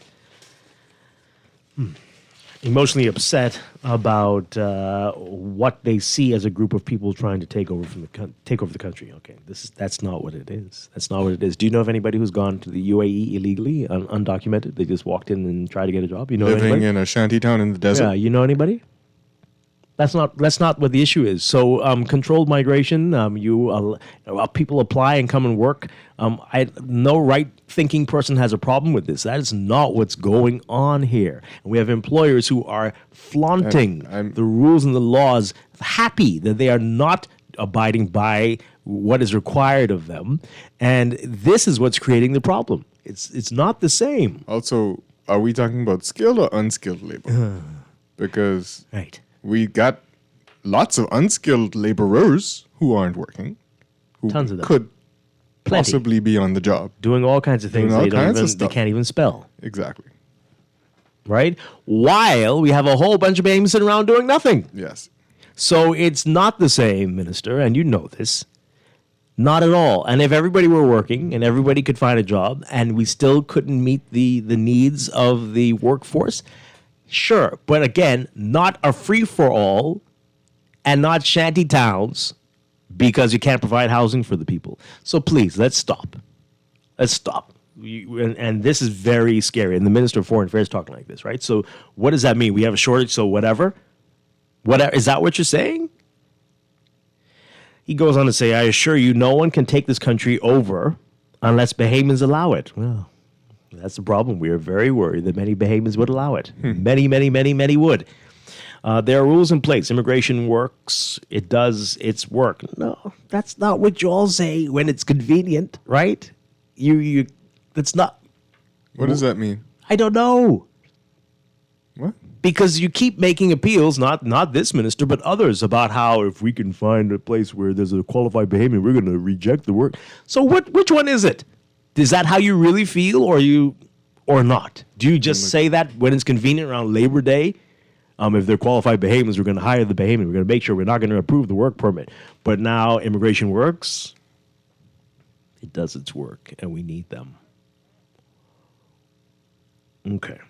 So depending on the day, a representative from the government is for something or completely opposes it. Mm-hmm. And then somebody needs to come back behind to refute or correct or adjust or amend what was said by that person. So I don't know. I don't know where things stand. Do you know, folks? Do you understand? Give us a call. 323-6232, 325-4316, 325-4259. Tweet us, Facebook us, text us, 422-4796. Do we know? Is there even a program where people in Haiti can apply and come in to work? Is that the thing? Do we recruit? Do we do that at all? Or we just tell them to get on a boat and come and find what you can and put your bags away in a field wherever? Do that. I'm pretty sure there is a program. Yeah? where people can apply. But what are you applying for? Okay, let's take these calls. Good morning, caller. You're on the air. Good morning, Dwight. Good morning, Chester. Hi, good morning. Again, a very interesting conversation for this morning. You know, as I usually say, we as concerned Bahamian citizens in this country have, especially those who have watched our country from the 60s to where it is now, we're very much disappointed into the current trajectory this current country is in. You know, the statements that these ministers make, and then the senior politicians in these parties come behind and make their statements, which seems to be quite contradictory, or as well as quite inflammatory. You know, it says a lot to what their true mindsets are as it pertains to the stability of the Bahamian people and this country as a whole. You know, when persons such as myself come into the public domain and begin to talk like this, then they want to take umbrage with trying to find ways to distract or destroy or mess around with your finances and stuff. But we are not pleased with the way this country is being ran. You know, and you know the Bahamian persons who have gone off and spent all these monies in the college and university to get their degrees and so on and so forth, who are interested in seriously coming back to this country to help build a country that they call home, that they so love, you know, and they refuse to do so because the opportunities that's supposed to be here afforded to them first and foremost to get the first bite of the apple, to come here and do things. Either the red tape is so deep or the politics in this country is so stink, it keeps them away from this country. When are we as Bahamians going to get very serious and put our feet on the necks of these politicians who continue to bring rhetoric out here in the public domain, but their actions are almost completely opposed to those things that what they speak to? We're tired.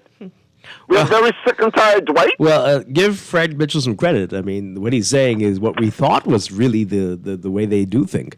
So here we go. We're getting some honesty.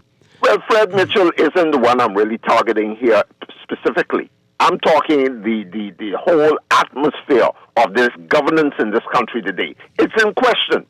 There are many people right now under these dilly trees playing dominoes and stuff. You know what's so sad?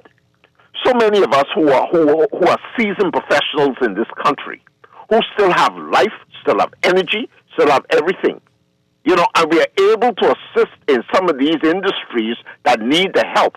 But you know what our government does? They do not rely on us. They truly rely on the outside forces to come in to tell us what we should do when we have Bahamians here who have the wherewithal, who have the knowledge, who have the skills, and they still will not utilize us because what? Because financially you don't want to pay us what the position truly deserves to be paid? Is that what this is all about?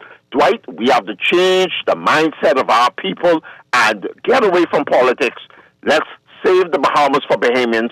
Let's save this country from some of these tyrants and begin to put us back on the positive good foot that we once used to enjoy some years back then. Thanks for taking my call this morning. Okay, thank you very much. Take another call. You want to say something? I was just going to say what he was talking about at the end there, that's a scourge on this country. That's a what? A scourge. A scourge. Bringing in a bunch of foreign people to do things Bahamians can do. And for what? But the employers will always say the Bahamians don't want to work. They come for 2 days and then they go. I'm talking about firms that exist that don't get the job. Oh, that? No, I'm sure. And a foreign firm will. Probably use the same excuse. But hey, yeah, we got problems, but it's scary when you hear the foreign affairs minister talk like that. Good morning, you're on the air. Good morning, Dwight. Hi. And good morning to you again. Good morning. Conks. That's what we are. We're conks. We've been beat for 50 years. You might as well call it what it is. We crack. Fred Mitchell is talking utter nonsense. Every time he opens his mouth, he's talking nonsense when it comes to the Bahamian people. Like Jeff said a while ago, there's nothing in this country that Bahamians cannot do. There's nothing. If you need qualifications, then you bring in the supervisors to qualify. They don't have to come from Haiti. You understand? They don't have to come from down south. You can get supervisors from anywhere around the world. I remember when the director of labor, called no name, said on national radio and TV that we don't have enough qualified persons to be lifeguards. And we brought in about 24 to 30 lifeguards from around the world. How long does it take you to be a lifeguard? 2 days. So it's utter nonsense what these people doing. They have an agenda, Dwight, and they're fulfilling their agenda however which way they could. Thanks for taking my call. Okay. I mean, I'm not saying it didn't happen, but I don't recall any of that happening there. But okay. I don't think it takes 2 days to be a lifeguard, but sure. But okay. Well, that's disturbing. One more call, and we need to get to your text messages. I want to get to the crime story, the murders, and what the Commissioner of Police is saying. Good morning, caller. You're on the air. Good morning. How you guys doing? Doing well. Great. My takeaway from what you read from the minister is, could this be the reason why nothing's being done with the shanty towns in Abaco? Could it be just lip service they're paying? Like all the times you hear people complaining and we're wondering why stuff could be built with their face and it goes against the law and stuff. Nothing's being done. Could this be the reason why? Yeah, you have to wonder. You have to wonder. It went from 1 acre to, I guess, I can't remember how many acres it expanded to in Abaco. And we're there in Nassau. I mean, we see it. It's a combination of that and the fact that there are no houses, no places to put people. Yeah. So, and they, anyway, yeah, absolutely. You're right. Yeah. Well, I'm hanging for listening. It's just that it's mind-boggling that the minister is basically telling you in your face, like, hey, this is happening. You remember last year he said, you all ain't having enough babies? Remember? He said that. I'll hang up and listen. Yeah, this is how they feel. And no one has come back to say he isn't speaking for us. That's his personal view. Nobody ever did that. So that's the view. Y'all Bahamians ain't having enough children, and that's why we have to have imported labor, legal or otherwise, apparently. So there you have it. At least you know what you're dealing with. All right, some messages, and then we'll get on to that other story. This person says here, this is a lot. Oh, boy. Okay, more about Bimini. Bahamians are proud of our country when all is well and we are in the winning circle, but we never developed a loyalty for country that is desperately needed today. To pay our fair share of taxes or to join the breaches of national security and work with the excellence takes loyalty. Loyalty to country needs to be taught in our schools, especially since we have lots of people being naturalized. I don't understand. I don't really. Almost any line of that. Pride? Loyalty? Okay. The crime in Nassau and continued closures in Grand Bahama are linked to successive government failure to have a real vision for the entire Bahamas. Meanwhile, continuing to focus on Nassau driving the economy, thus steadily increasing the population, and supporting the environment for crime to increase. Well, I did say it earlier. Right? We need to have a vision. And I believe that some of these folks don't want to duplicate services, but it doesn't have to be a burden to the central government. But if that's all you know, that's the way you're going to think about it, right? But it doesn't have to be like this. It doesn't have to be like this. Yeah, it does. Only if you want it to be. They want it to be? Yeah, exactly. It's always they. They want it to be. Dwight asks Chester to further investigate as this company just invested in equipment and recently hired people. I think we're talking about PharmaChem. I saw jobs that were posted on LinkedIn. Were they hit with increased import and export taxes, as this is a huge factor to this company's business module? Well, I will continue to look into it. Yes. But they thanked their lenders twice in that statement. That's interesting. Who does that? That was very interesting. It felt like they were saying something but didn't want to say it. Very odd. Let's start sending parents to jail because they know what's going on in their homes, like their kids driving fresh Hondas, bringing cash home and not working.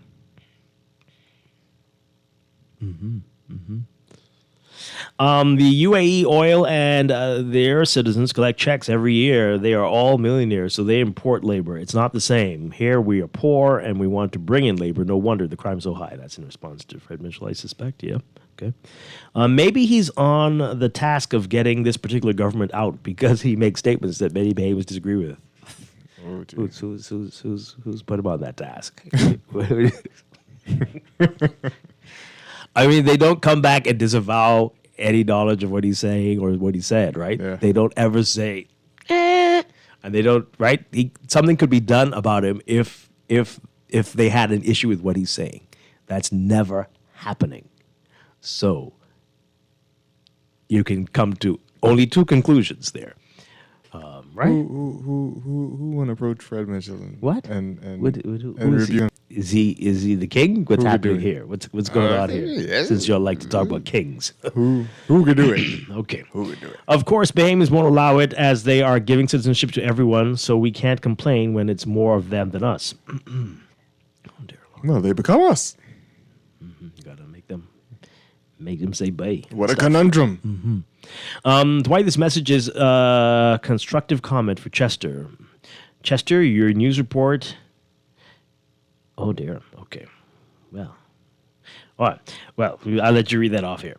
Solving illegal immigration is a complex issue that involves multiple arms of the government, including the community. One key factor that is left out of the argument is the birth rate. Bahamians are really not having much children. The illegal immigrants had a long-term strategy: invade the land and multiply the birth rate. That's how you take over a country. Some businesses need a large population of consumers to even make a profit. Okay.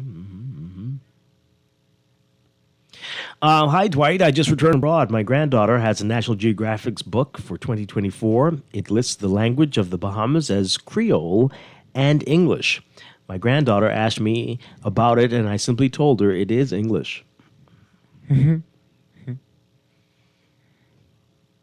Creole and English. Well, plenty of people speak Creole here. You better learn. Plenty Spanish here, too, these days. I think I heard Russian one time in the mall, more than once. 2 times in the mall. I don't know what that was about. Mitchell will now come back and say that he didn't say anything about illegal immigrants. So what's the brouhaha all about?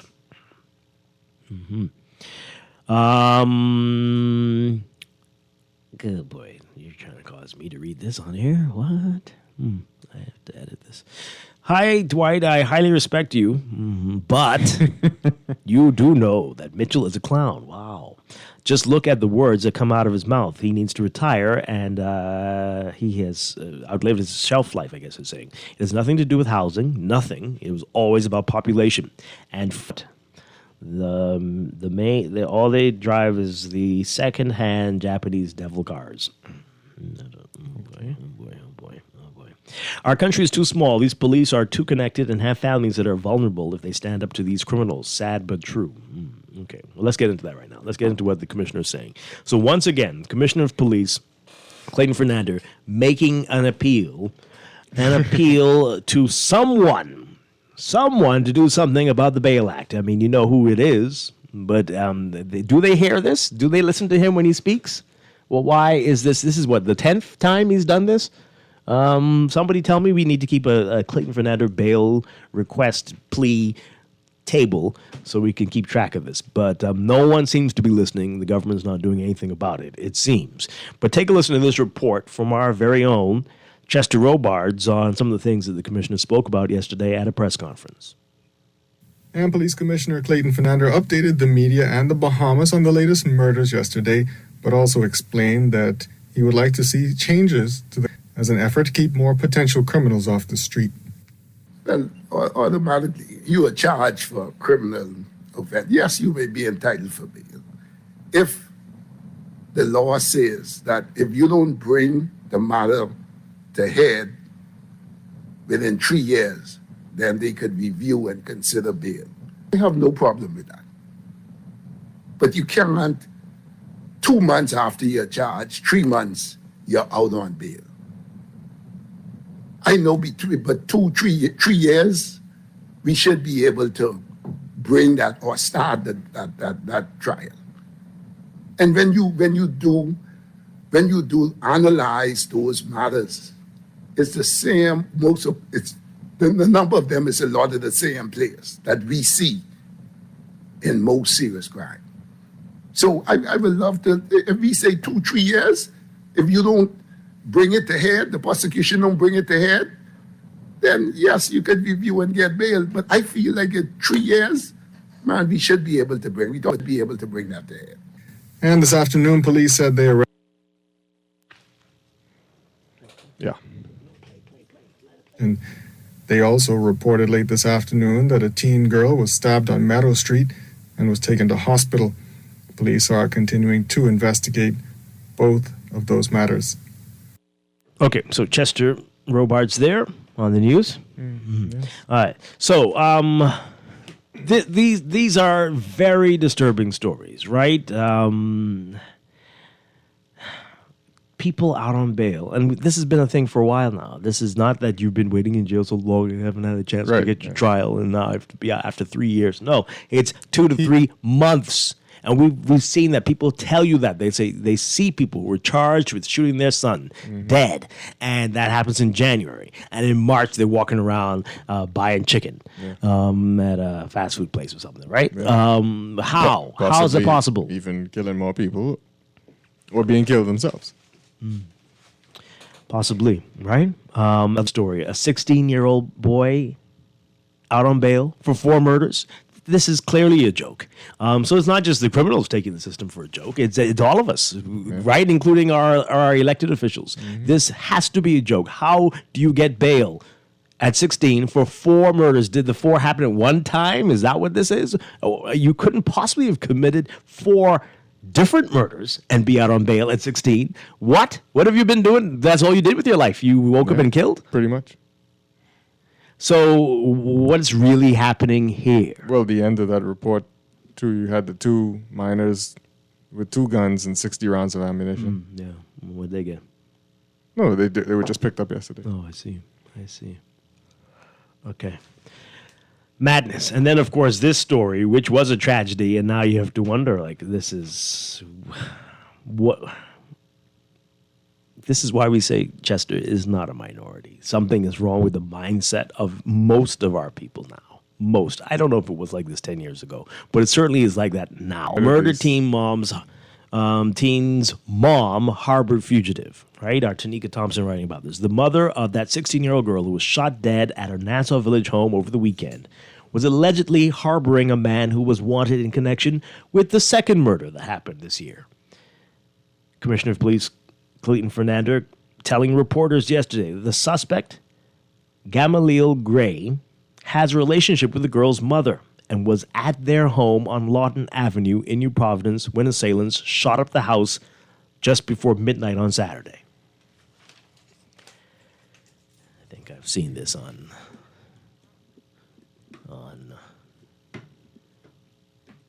The Sopranos, maybe? Or what was that one that everyone thinks is the great show? This is the same type of stuff that people are watching. They're living this every day. This is insane. So speaking of the small stuff, sweating the small stuff, right? The commissioner was asked yesterday if the mother is in custody. I don't know, investigated or whatever. Right. And he said, well, no, right now she's grieving. Yeah. I heard that part on the news. Let's read a little bit more.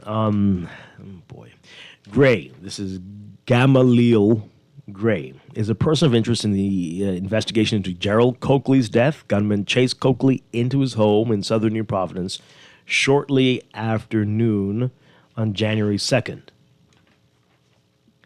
And they killed him in his home after chasing him from the backyard into the house. Right? Yeah. Fernando lamented the fact that the girl was killed when she was not the intended target. Police previously said that Daphne Gray was charging a mobile device when she got shot. Fernandez says he met with her family yesterday before his press conference. He said, quote, "The mother is crying on my shoulder. And as I told you earlier, listen to what the police are saying. Listen to the advice. This individual that we were looking for in this second murder of the year, Gray, we found out that the mother of the 16-year-old has a relationship with this individual. During the time of village, this individual was in that residence.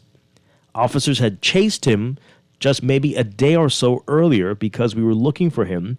He was running from police. It appears as though she was harboring him. He was there when individuals shot up the house. And it's so sad that the young 16-year-old was shot. It appears as though she was aware we were looking for the individual and he was hiding out. The criminals did their homework. Someone may have communicated or saw him in Nassau Village at that residence. She put the entire family at risk, and it's so sad that it ended up with the daughter being shot and killed. What a sad situation. That's what the commissioner said. And somebody had called in earlier and said something about social media, and other people are texting and saying something about social media. Somebody might have gone on social media and said that alerted the whole world to where the suspect was. Boy. Now, regarding Coakley, the second murder victim of the year, Fernandez says suspects shot up the house just days before his death. Providing police with information on the gunman, Fernandez said the victim armed himself with a gun only to be fatally shot days later. He said, quote, "If something is going wrong, don't try to take the law into your own hands. This is a matter where a few days prior to his death, somebody came to the residence, shot up the residence. He was also in an altercation with an individual over some damage to a vehicle. Officers, detectives saw him, spoke to him. He did not provide any information as to who the persons may have been. He refused to tell us, and it's believed that he armed himself. The day of the murder, the individual caught him outside at the rear of his residence, chased him into his home, shot him. He fired some shots as well, but he got the worst part of it. So he did. Oh, they had a shootout in the house. Okay, that's beautiful. And he was shot dead in his home, and that is the weapon that was recovered. That belongs to him. Oh, well, remember they said they did find. Okay. Wow. 2 people were shot dead. Oh, this is another story. Yeah. All right. So, man, this is crazy. This is crazy. And yeah, and someone said, was she going to be charged with harboring? This is one of the reporters asked, right? Yeah. And he said, as you say, she's grieving right now. I'm not saying that she's not going to be charged in the future, but at the moment she's grieving. Yeah. Boy. You just leave people out on the street. Ah, boy. Okay. Wow. Let's take this call. Good morning, caller. You're on the air. Dwight. Hi. Yeah, sorry for calling back, but I have to qualify something I said to you earlier. Mm-hmm. See, sometimes when we call in, Dwight, we ain't really shooting hot air, speaking from experience. Okay. It took me about 4 months to achieve my A-Master's captain's license back in the day. And then it took me 1 week to achieve my full body diver's license. 1 week. So when you give your little smirk about, you don't know if it takes 2 days to be a lifeguard, the first qualification in being a lifeguard is you got to know how to swim. And then to sit down on top of the beach and just look out and then throw stuff out, you're looking at 2-3 days doing. I qualify. Don't they have to do CPR and medical stuff as well? But CPR only take 1 day, half a day. I've done several courses in CPR, half a day. But that ain't my main thing. See, the Commissioner of Police, let me tell you something. The Commissioner of Police have a job mandated by the Constitution of this country. I don't want him to be coming on the radio crying. You understand me? Because first of all, even though it's a sympathetic situation that went down with that lady, no other police force in the world was going to come on the radio and talk about, oh, she grieving. She would have been locked up. Yeah. That is mandated by the Constitution of this country. And when he is crying about bail, he need to check his boy, the guy who appointed him. Because that's the man who instituted bail in this country, He need to go check, sit down, and talk with his boy. These fellas know exactly what's going on in this country. They come on the radio, national radio and TV and things, and come crying and stuff for sympathy from the Bahamian people. And to the caller who called several calls ago in reference to Abaco, let me tell you something. I went to Abaco when I was working for BTC. And I met the now minister there twice when he was out of office here. And he was the only minister when they was going to raid Abaco. He called 2 weeks and said, we coming to get you, we coming to get you. Yeah? Thanks for taking my call. Okay, thanks a lot. Appreciate it. Wow. All right, so messages as we get ready to go to a break. This is just I don't think anybody's serious. Everybody is joking in this entire situation here, right? Everyone, you can't be serious by the things you're saying, right? And everybody's questioning what's going on with the bail thing. At 16 years old, out on bail for 4 murders, clearly we're playing, but nobody's addressing it. These ministers hear us. They go in the house to talk garbage, to thank people for stupid speeches. Like, what the hell? Right? Why are you wasting time? Why are you wasting time? Speeches that you wrote. You're thanking people for reading the speeches you wrote, which had nothing in it but talk. The whole day, 2 days debating that. All these laws need to be amended. What are they doing? It's a joke. It's a joke. Wow. How many children were born by Bahamian parents in the last 20 years? Is he right, Bahamians are not having many children? Okay, whatever. Ask yourself why Bahamians put on a seatbelt the moment they hit the United States. Why do they make sure the child's in the car seat? But at home, kids are often seen in parents' laps while driving. It's no secret why we have a crime problem in the Bahamas. People have no respect for the law. It's that simple. If we have people who make money as drug dealers, killers, and robbers being out on the streets, how do you expect things to change? Yeah. They are revered, looked up to, admired, aspired to. Right? People aspire to be them. It's always been like that around here. The land of the pirates. Has anything changed since the 1600s in the Bahamas? It's probably hotter. I think police need to do daily community policing instead of being in these cars and offices all day. They only walk around after murder occurs. If the criminal's on the block, see the police. Well, if the criminals are on the block, they need to see the police on the block. Okay. This one says the criminals seem to do their homework better than the police because they find out where all these people are, and the police need to hire them to do their investigations. This one says here, it's simple. Bahamians lack the courage to enact stiffer penalties to execute convicted murderers, to turn in their no-good children and or boyfriends, or girlfriends, to crush a few terrorist gangs on a 25 by 7? Where do those come from? I don't think it's extra 4. It's probably not even 21 now. Low tiding. It's of courage, but my righteous one will live by reason of faith, and if he shrinks back, I have no pleasure in him. Now we are not the sort who will shrink back to destruction, but the sort who have faith for the preserving of our lives. Hebrews 10:38 through 39. Remember when illegal gaming was illegal and the police conducted a surprise parade of certain people's operations? The media interviewed certain people, and he said that he got a call, surprise. Okay, it's illegal raid. Okay, let's see. Hey. Guest on your show called on the criminal cartel to support the PLP last election. What now? Wayne Moreau told them to photograph and video the police. They feel emboldened. Crime is not a partisan issue, but coincidentally, crime increases whenever one party is in office. You sure about that? I don't know about that one. Okay. Remember I don't know if that's true. Was the now wanted man a known fugitive prior? What are you talking about? Oh, you mean if they had announced it? There was. Yeah, I did see a wanted poster, but they don't tell you which one is what they're wanted for. They just tell you generally murder. Murder, yeah. Right. Yeah. Was there a public notice? That he was wanted? Yes. The commissioner said it appears that she knew if he was not a known fugitive. How can he be charged? I mean, come on now. You people know that their boyfriend or girlfriend is doing foolishness. There's nobody thinking, I thought he was studying to be a priest. I can't know. That's probably a bad example.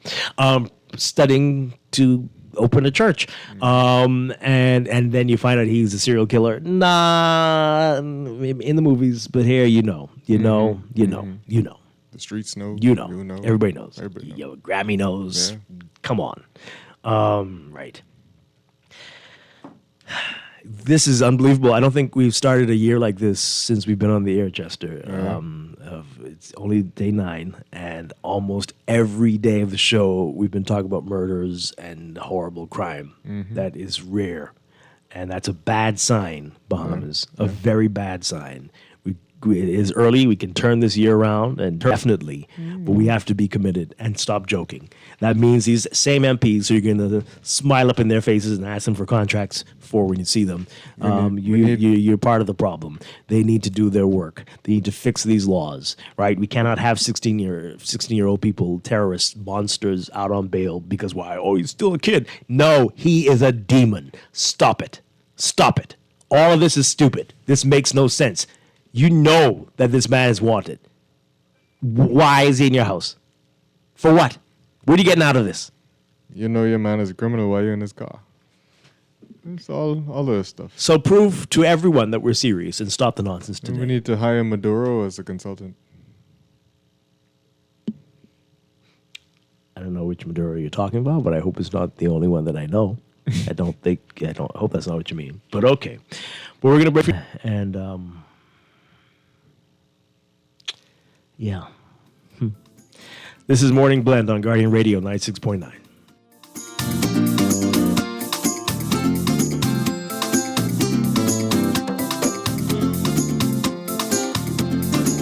A pretty lady down the street one day. Here's what she had to see. Life's been unkind in so many ways. Struggling to repay your loan? Let us help you get back on track with payment terms that suits your financial situation and improve your credit score and credit report with the Bahamas Credit Bureau. Inquire about our restructured loans today. Call us at 356-7764.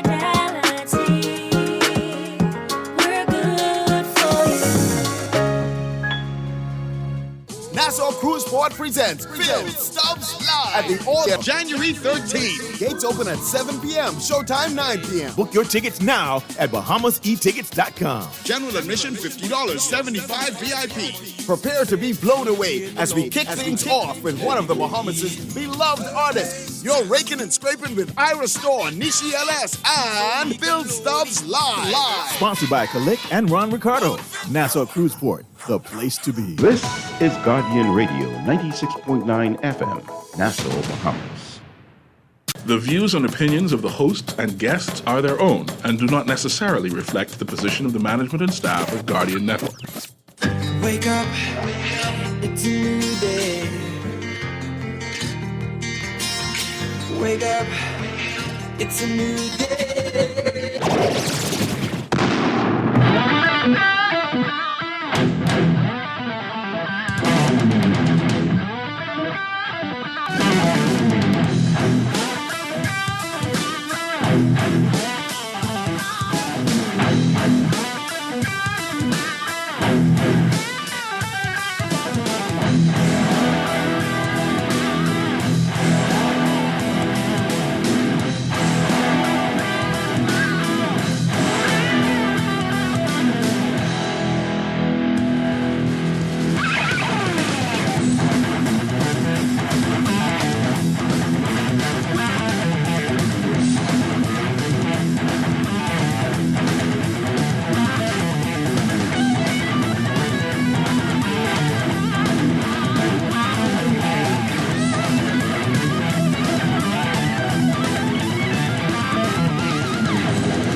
Good morning and welcome to Morning Blend Business on this Tuesday, January 9th, 2024. Welcome back to our Morning Blend listeners. Once again, I'm Dwight Strachan along with Chester Robards.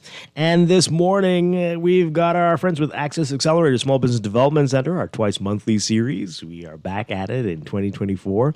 And we're very pleased to have them with us. And we've got SBDC Deputy Executive Director, Felice Bethel. Happy New Year, Felice. Happy New Year. Always a pleasure. Thank you. And we've got SBDC Marketing Coordinator, Preston Ferguson Jr. Good morning, sir. Good morning, sir. How are you all? Doing well, doing well.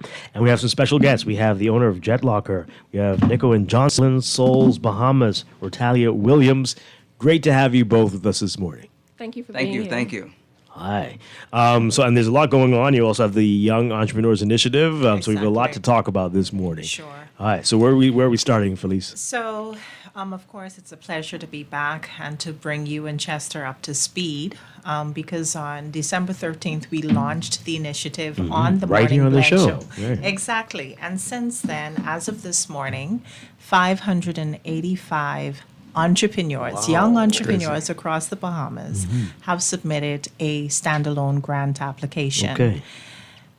The deadline for the application is January 12th. Fast approaching. And I want to use this show to remind entrepreneurs of the 3 steps they have to complete in order to access the grant. So the first step is that they have to take the Young Entrepreneurs Survey. This is where we get their feedback in terms of any challenges that they're experiencing as young entrepreneurs. And based on their survey responses, we're able to fine-tune our training, mentorship, networking, funding opportunities so that it meets their specific needs. But when we look at the fact that 585 young entrepreneurs have submitted a grant application, I also look at the fact that only 380 have submitted a survey response. So that already tells me then, if they do not complete the survey before January 12th, then that's about 205 entrepreneurs that will not be eligible for the grant simply because they did not complete the survey. So the second step is to register for the Young Innovators Boot Camp. That boot camp will run from January 17th until February 10th. Again, 585 young entrepreneurs have applied for the grant, but as of this morning, only 344 entrepreneurs have registered for the boot camp. So again, they need to go ahead and register for the boot camp before January 12th. And then again, the third step is to complete the Young Entrepreneurs Standalone Grant application and documents as they're completing the application. Those required documents include an executive summary, which is really about 3 to 5 pages explaining the nature of their business, who their target audience is, their products, how is it unique, what are their competitive advantages, what's their marketing strategy. So it's really just a summary of the business based on those key areas. They also have to provide us with a copy of their business license. Now, we are aware that the Department of Inland Revenue has extended grace to entrepreneurs, allowing them to utilize their 2023 business license until, is it April 30th? Yes, it was about 4 months after.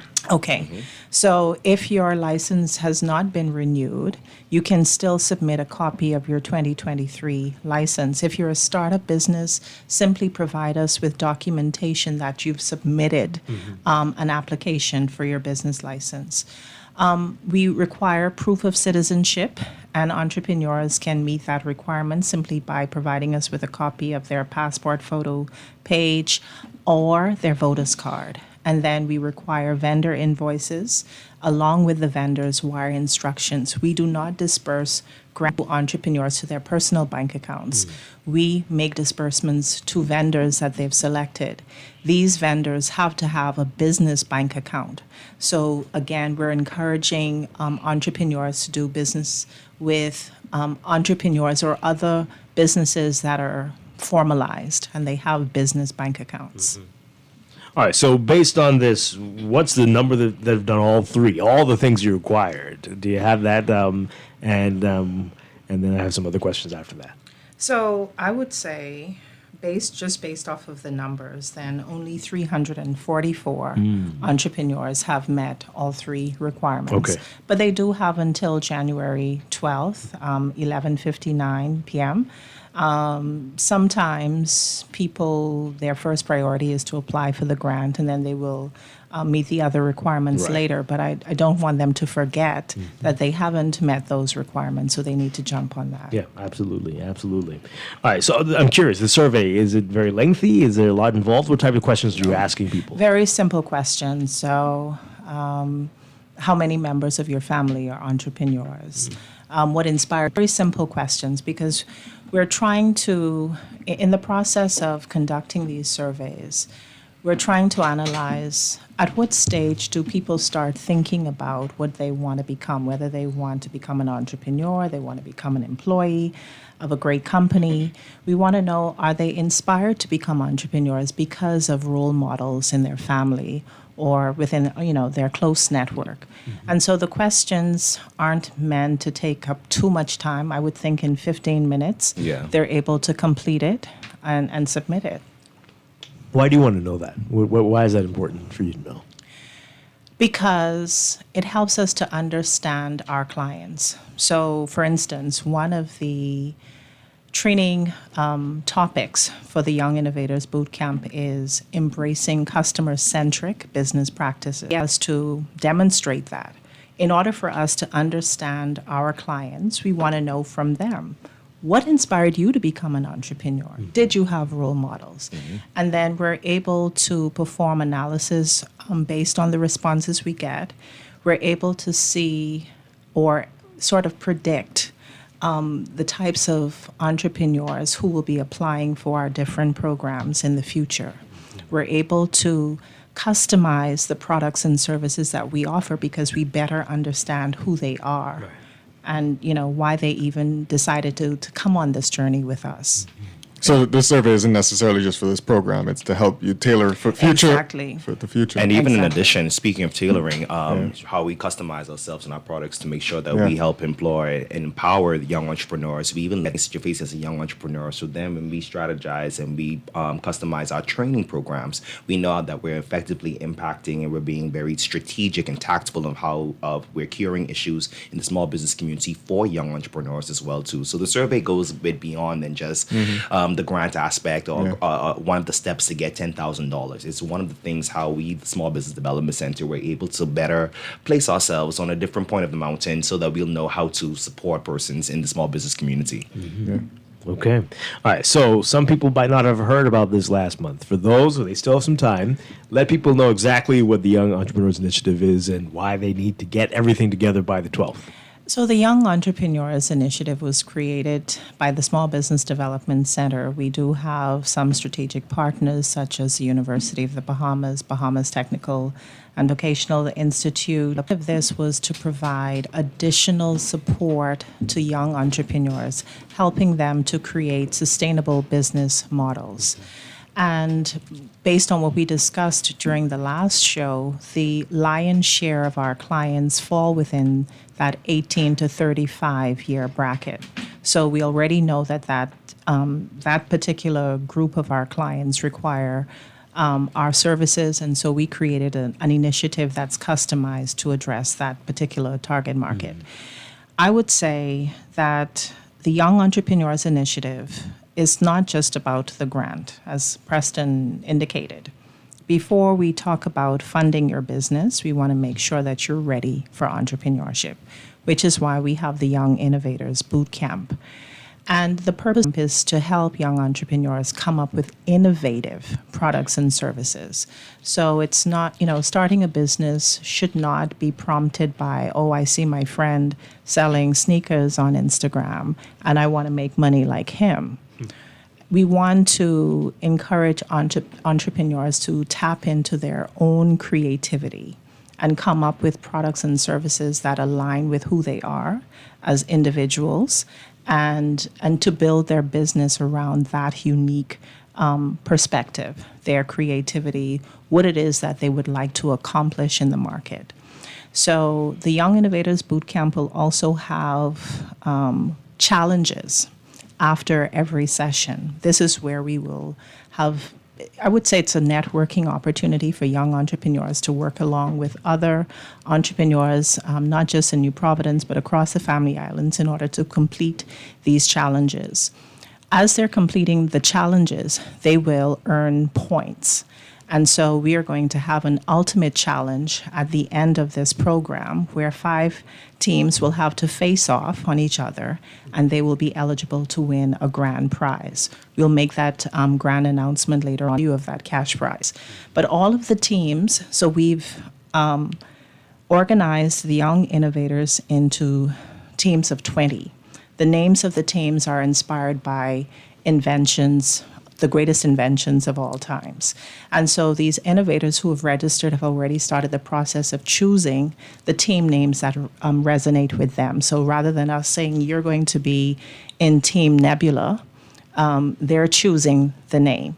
And so they get the training, the networking, and of course the funding opportunities. And then I see Chester being very shy, but there's also a Chick Charney challenge. Being very coy, I would yes. say. For entrepreneurs in New Providence, we're looking to partner with him in order to create these team building exercises on sessions. Well. Interesting. I like that. Long with the Chick Charney challenge. All right, excellent.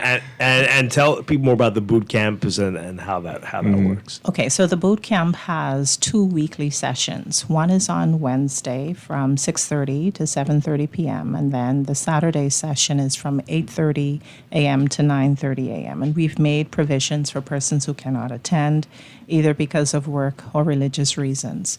But the format of the 8 training sessions is that we'll have a guest speaker, and some of the topics include building a sustainable business model, implementing digital marketing strategies, financial literacy and budgeting, navigates entrepreneurship, embracing customer-centric business practices, networking and relationship building, linking social entrepreneurship and community impact.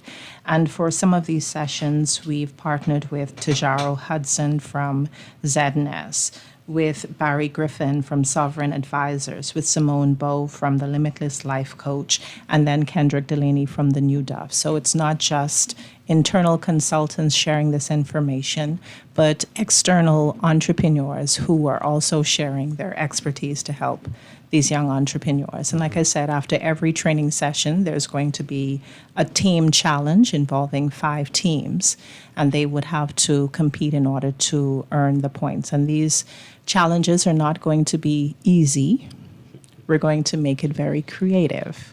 So they really have to hone in and quickly get to know the members of their team, analyze their different strengths, delegate certain tasks to their team members based on these strengths in order to make sure that their team is victorious. Mm-hmm.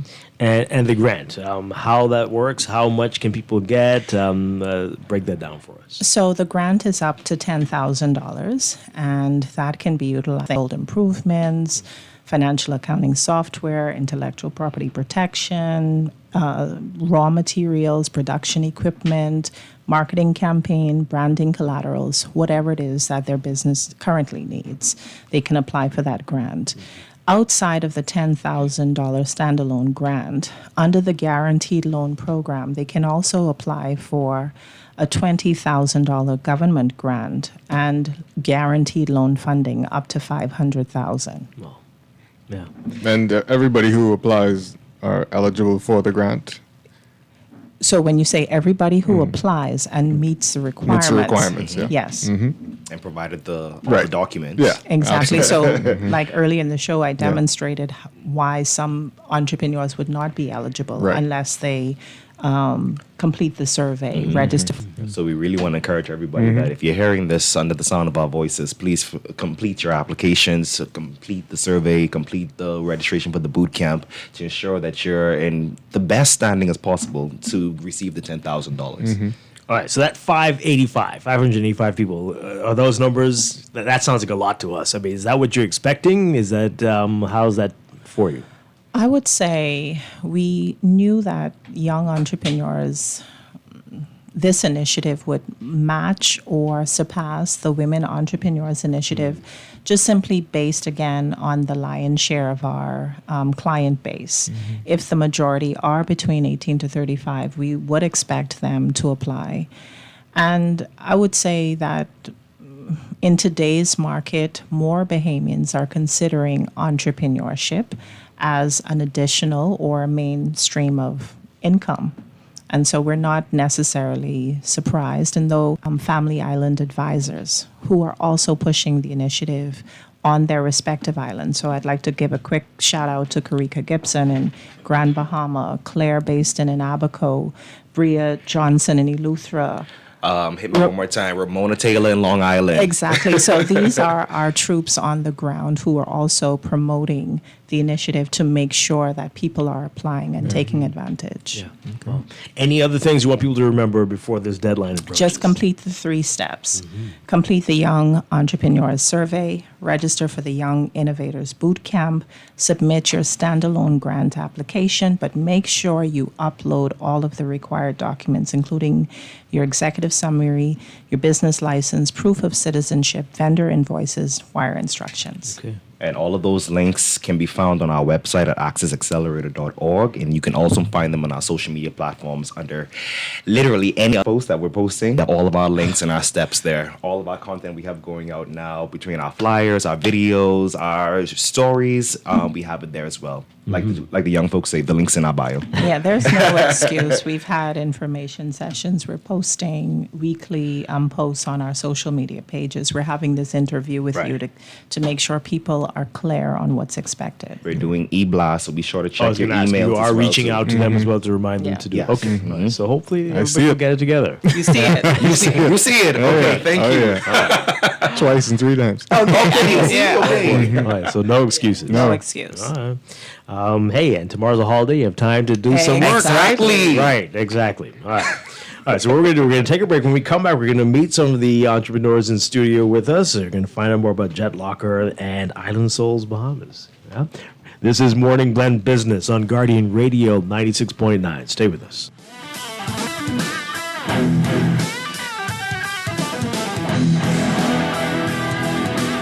Earning zero interest on your savings at the bank? With as little as $100, you can start earning interest on your money while you're sleeping, eating, or standing in line at the bank with the CFAL Savings Express Plan. Ready to invest? Start by putting $1,000 into our mutual funds and earn interest there too. Because at CFAL, your interest is our interest. Visit CFAL.com to start now. CFAL, growing wealth for future generations of Bahamians. There's a new electric vehicle in town, the Jack brand of SUVs, trucks, sedans, and commercial vans, available only at Easy Car Sales, home of the fully electric vehicle. For a powerful, smooth ride at a fraction of the cost to drive, leave the pump behind and hit the road with Jack. Visit easy242.com. Drop into Easy Car Sales for a test drive. It'll have you singing. Hit the road with Jack, and don't you pump gas no more. At Wendy's, we are different. We don't just use beef, it's fresh, never frozen. Our burgers are square because we never cut corners. Served hot off the grill with fresh lettuce, tomatoes, onions, and American cheese. We believe in fast food done right. Always serving fresh, never frozen beef. Order a hot, juicy Dave single, double, or triple. Made with fresh, never frozen beef. Now only at Wendy's. Different inside and out.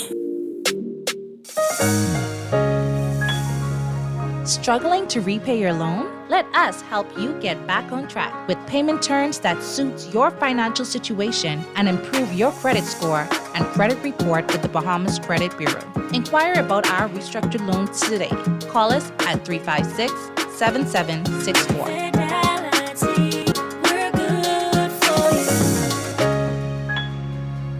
Ready to save? You can put $100 into the CFAL Savings Express Plan and make sure your money keeps growing. Earn interest on your savings while you're sleeping, eating, or standing in line at the bank. Ready to invest? Start by putting $1,000 into our mutual funds and earn interest there too. Because at CFAL, your interest is our interest. Visit CFAL.com to start now. CFAL, growing wealth for future generations of Bahamians. Tired of banks forcing you to use technology to bank the way they want you to? Your convenience is important. So no matter what your banking needs, Commonwealth Bank's friendly staff are always available in branch for that personal one-on-one service. But when you choose technology, our online and mobile banking app offers you state-of-the-art functionality. The choice is yours. Commonwealth Bank. Bank you want. This is Guardian Radio 96.9 FM. Fresh news, smart talk, all day.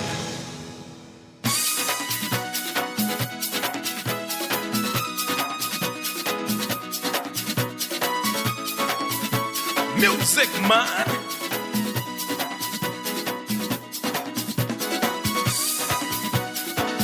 just another golden rule.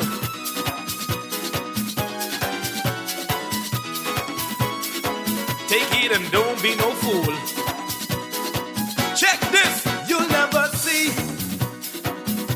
a dog barking at a parked car. You'll never see him barking if the car ain't moving. You'll never see people talking about you if you're going nowhere. When you're trying to excel yourself, they got your name everywhere. Because dog don't bark at Parker, no way. Come on. The only time we can start barking is when the car start moving. Huh. Hey, I say, dog don't bark at Parker, no way. Boy, she thinks she better than people. The only time we can start barking when the car We are back here with Morning Glen Business on Guardian Radio 96.9. Dwight Strollo with Chester Robards. You know, it actually feels like a Wednesday because you all are here and Chester's here. Isn't that crazy? It's just like... Don't feel like a Wednesday to me. Hello, it does not feel like Wednesday to me. Oh, my goodness gracious. Well, anyway, we've got Felice Bethel and Preston Ferguson Jr. from SBDC, Access Accelerator. And we have some special guests. We have from Island Souls, Bahamas, Ratalia Williams. And from Jet Locker Company, we've got Nico and Johnson. She started talking and telling us about her business during the break, so we'll start with you. I told you would go first. Since you already got us rolling and got us excited, so let's hear about this Island Souls. You brought some products. We'll get into that in a bit. But how did you get in this business? What inspired you? And I guess from the name, people can tell. We're talking about shoes. Shoes, yes. But how did you get into this?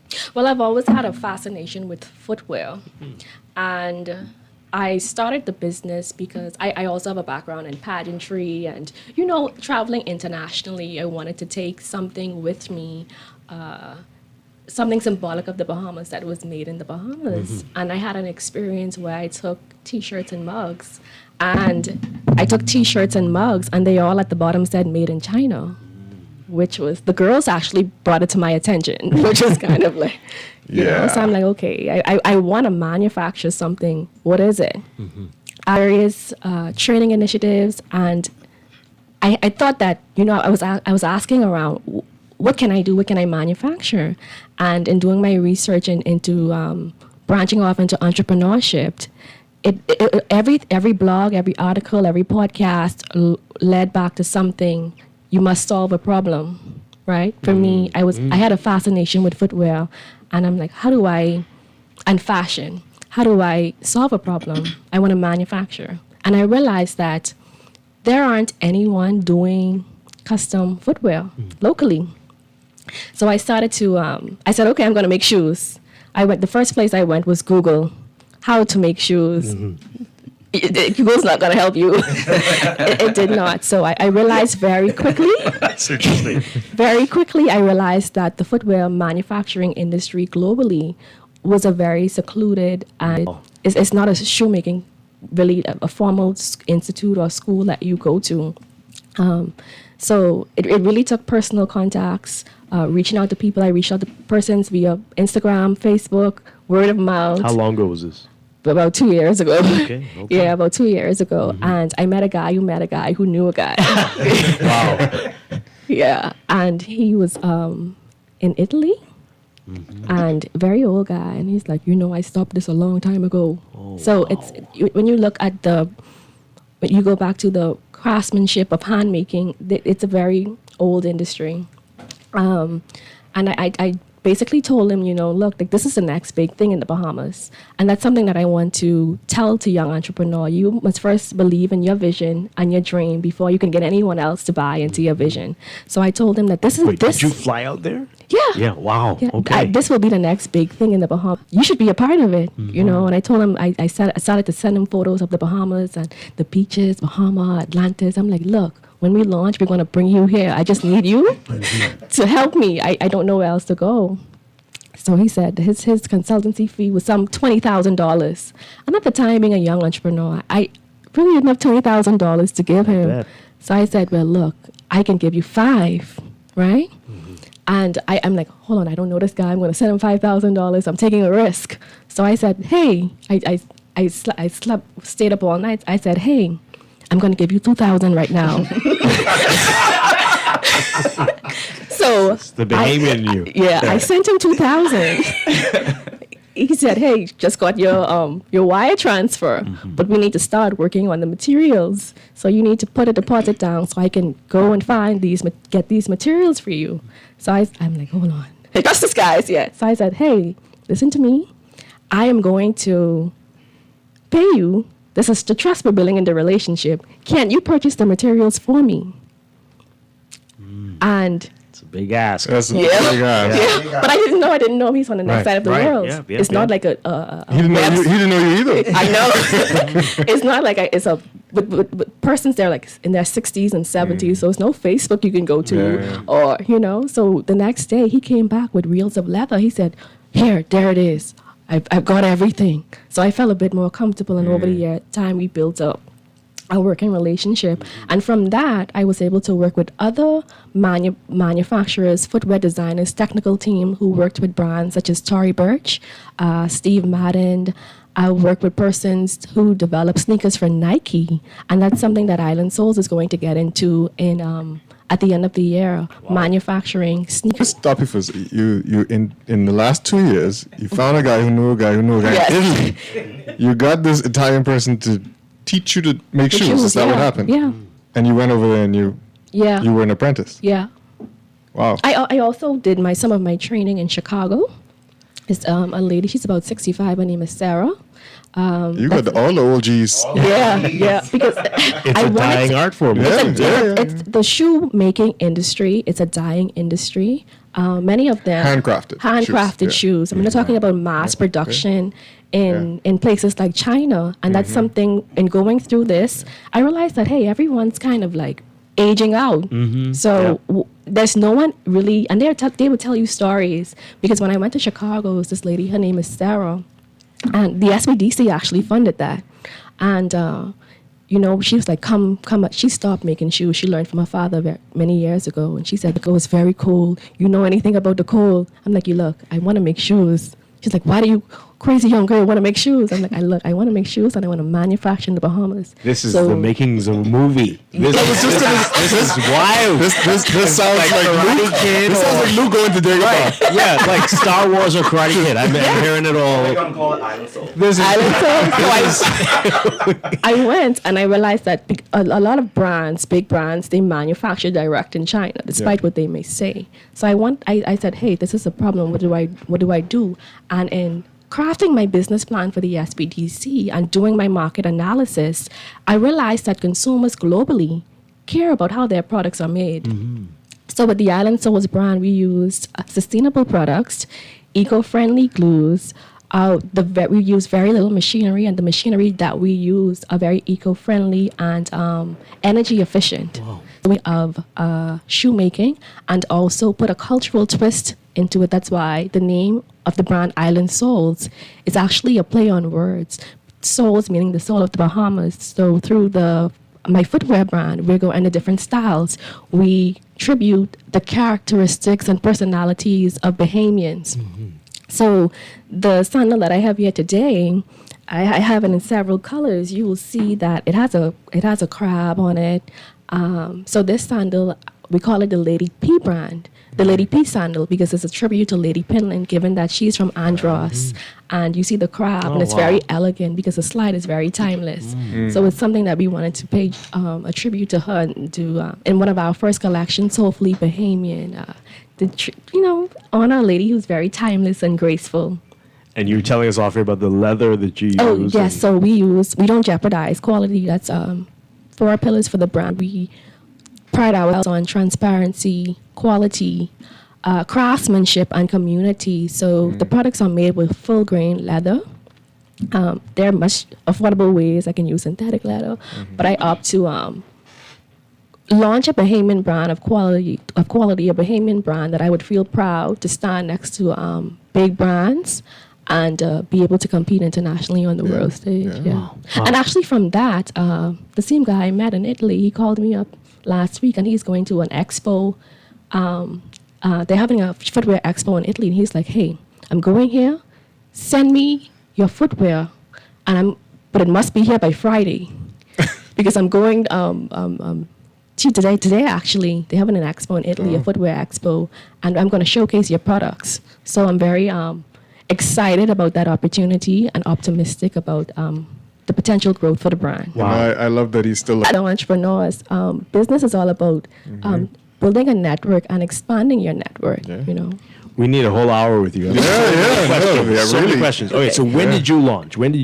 So now we're in the developmental stage of the brand. So we were doing the construction of the storefront because I didn't want to launch as an online store because I wanted to be a physical experience where you come in and you experience culture, you experience modern culture, because I think as Bahamians, that's something we don't appreciate, and it's something we tend to neglect when we go through. So I wanted it to be something that's very nostalgic.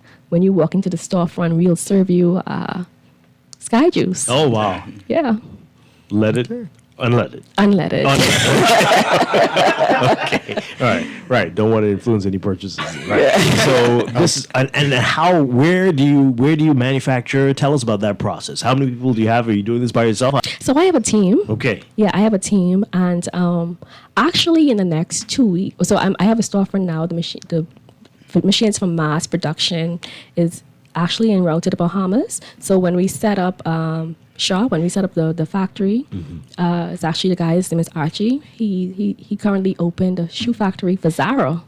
So he's coming here the first week in February to do all of the logistics setup and ensure that everything is properly in terms of safety, in terms of the factory being aligned with international footwear standards, because in doing that, I realized that there aren't any policies and procedures that guides really these various industries here. But that's something I'm going to speak about later when you speak about the challenges of when we bring you back. Yeah, when you bring me back. So how many lines are you going to launch with? I know you were talking about sneakers at some point, but how many lines are you going to launch initially? So the first in collections and phases. Okay. So the first collection is Soulfully Bahamian.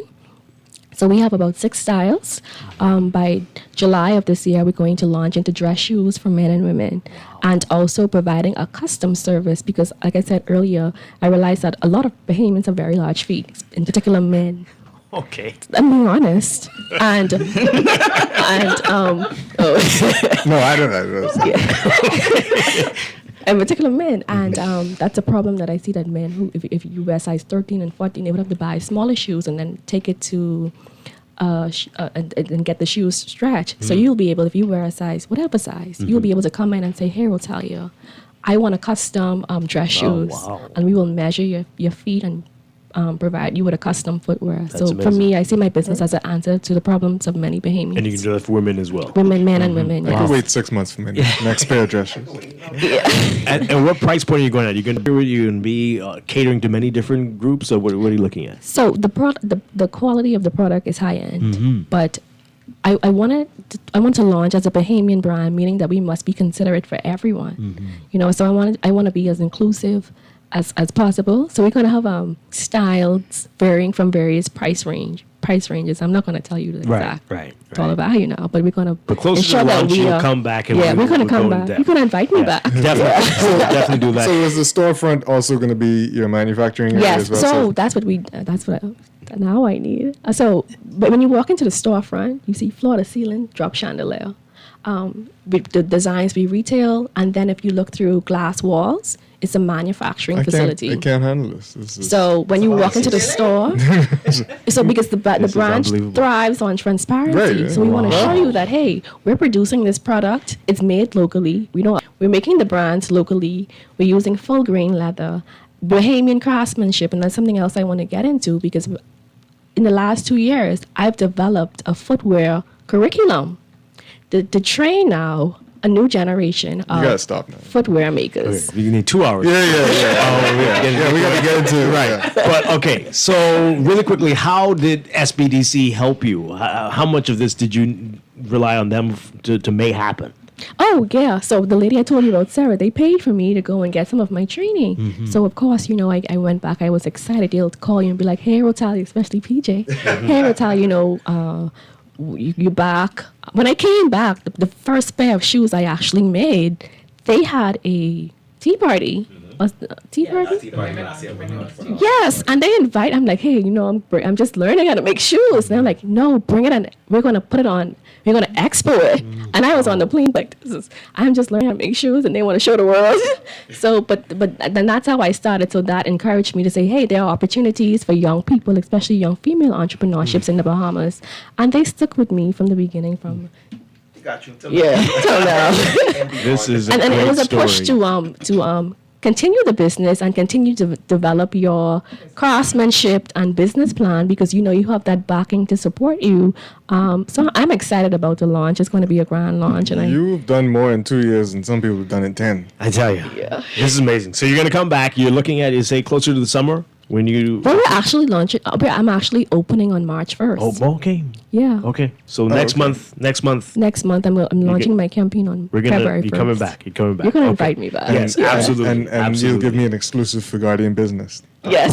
I'm talking nobody else. Okay.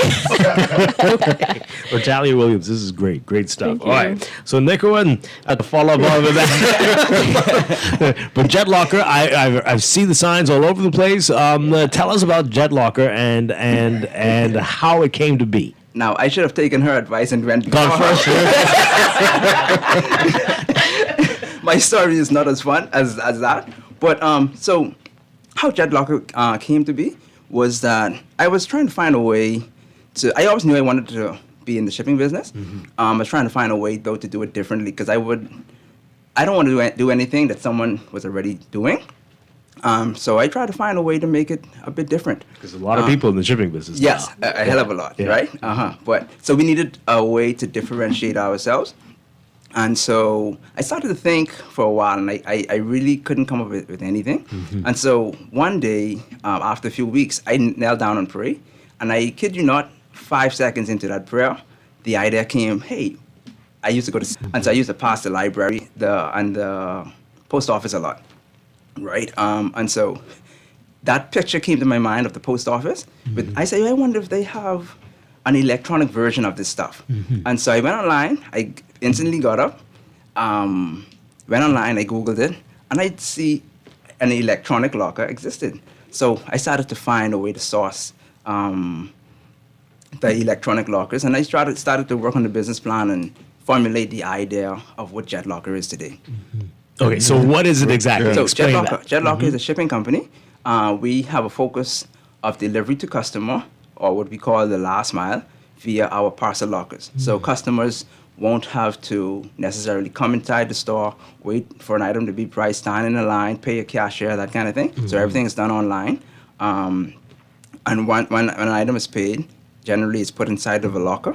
You get a code via email. You come and pick up. So you're not confined to a 9 to 5 kind of pickup time. You don't have to rush on your lunch break. You can come after work until about 10 o'clock. And Tell them when you put in the code that that's a locker. Oh, talking to that Yes, mic. yes. Yeah, So okay. when you come to the locker, that you'll see a computer screen. You enter the code onto that screen, and automatically the locker with your packages inside pops open. And so you hear a pop. You sometimes looking around to see which one it is. So that's kind of like a fun aspect sometimes, especially for our new customers. So the locker pops open with your packages inside. And this is available now. Yes, available right now. You've been around for a couple of years Yes, now. we've been around. This year would make 3. Wow. This year would make 3 years, and we have small lockers and we have extra large lockers. So our was 7 feet tall, so we can really hold large items, no matter what it is. Almost no matter what it is you purchase. We can hold from the small packet to an extremely large item. And how widespread are the lockers right now? So right now we're in Prince Charles, in the Prince Charles Shopping Center, but we do intend to expand our footprint. Yeah. All right. So how does the technology work? Tell us a little bit about that and how you got that going. So I spent a lot of, as an entrepreneur, you're gonna spend a lot of sleepless nights, right? Because you have to learn. You try to learn the stuff yourself. You don't want to just depend on someone else totally, right? So you want to learn about some of this stuff your own self. So I kind of picked the brain. I ended up one of the manufacturing companies, the customer service is excellent, right? So I would ask them questions all night. We were going back and forth for months and months. So I would ask questions, then they would say, hold on, let me get you an engineer. And then we kind of speak back and forth, whereas, and then they also send me like documents, right? And so I would sit down and study the stuff, learn about the back end, because there are two components to it. There's a front end and a back end. The front end is the customer facing side. So that's where you interact with the locker. But there's a back end that makes all of that work, right? And that's where the real work is. That's the technical side of it. And so there's a back end that kind of makes all of that work. And so I had to sit down and learn and figure out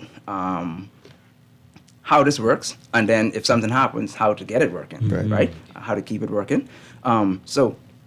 We're currently moving our back end, which is all the technical side of stuff. So that's something we are excited about.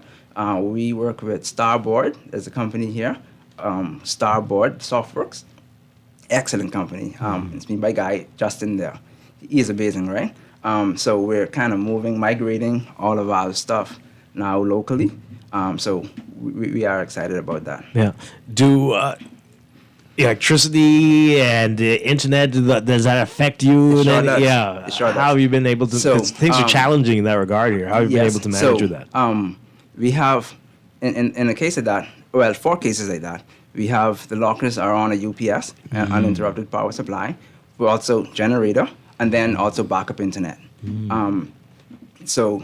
That would kind of be our redundancies. Yeah. But the good thing is with the internet side, though, it doesn't need the locker doesn't need the internet. Once you would have already gotten the code, and then it updates when it connects back to the internet. Now, does the locker model kind of give you an upside in terms of costs when dealing as a customer when dealing with JetLocker? Yes. So in a case like that, because of the lockers, there would be less of a upfront cost, I guess I would say, for the customer, because every employee costs you money, right? And so, but I say that because it could benefit the consumer. Yeah. Because we currently have just about the lowest cost in the industry, right? Because when you walk in the store, you don't see anybody, right? Most of the work is done on the back end, right? So that's where most of our employee costs are. So how many employees do you have? Right now? Employees. That's not small. Wow. Okay. So what's next? You bring the operations here, the back end office. Yes. Here, are you going to expand locations as well? What are we looking at? We do intend to make a major push to expand our footprint, our operations locally. Where were you before? Because Prince Charles, that one is new. But where were you before that? Before that, we were on Burnett Road. Okay. Yes. Okay. At the Success Plaza. That's where we were. Yeah. And then we just recently... You were the only tenant in there, right? Yes, for a while. That's fine. We don't have to, I don't know what's wrong with me. But okay. But a beautiful plaza. Okay, so you're looking to expand. How did SBDC help you? How did they help you to get here 3 years? Yes. So the SBDC was a major help. Because I think you would have heard Felice talk about training. It started with the training. It was kind of so long now. I could hardly remember how long the training was. That's a month, 2 months, maybe 3, around there. Yeah.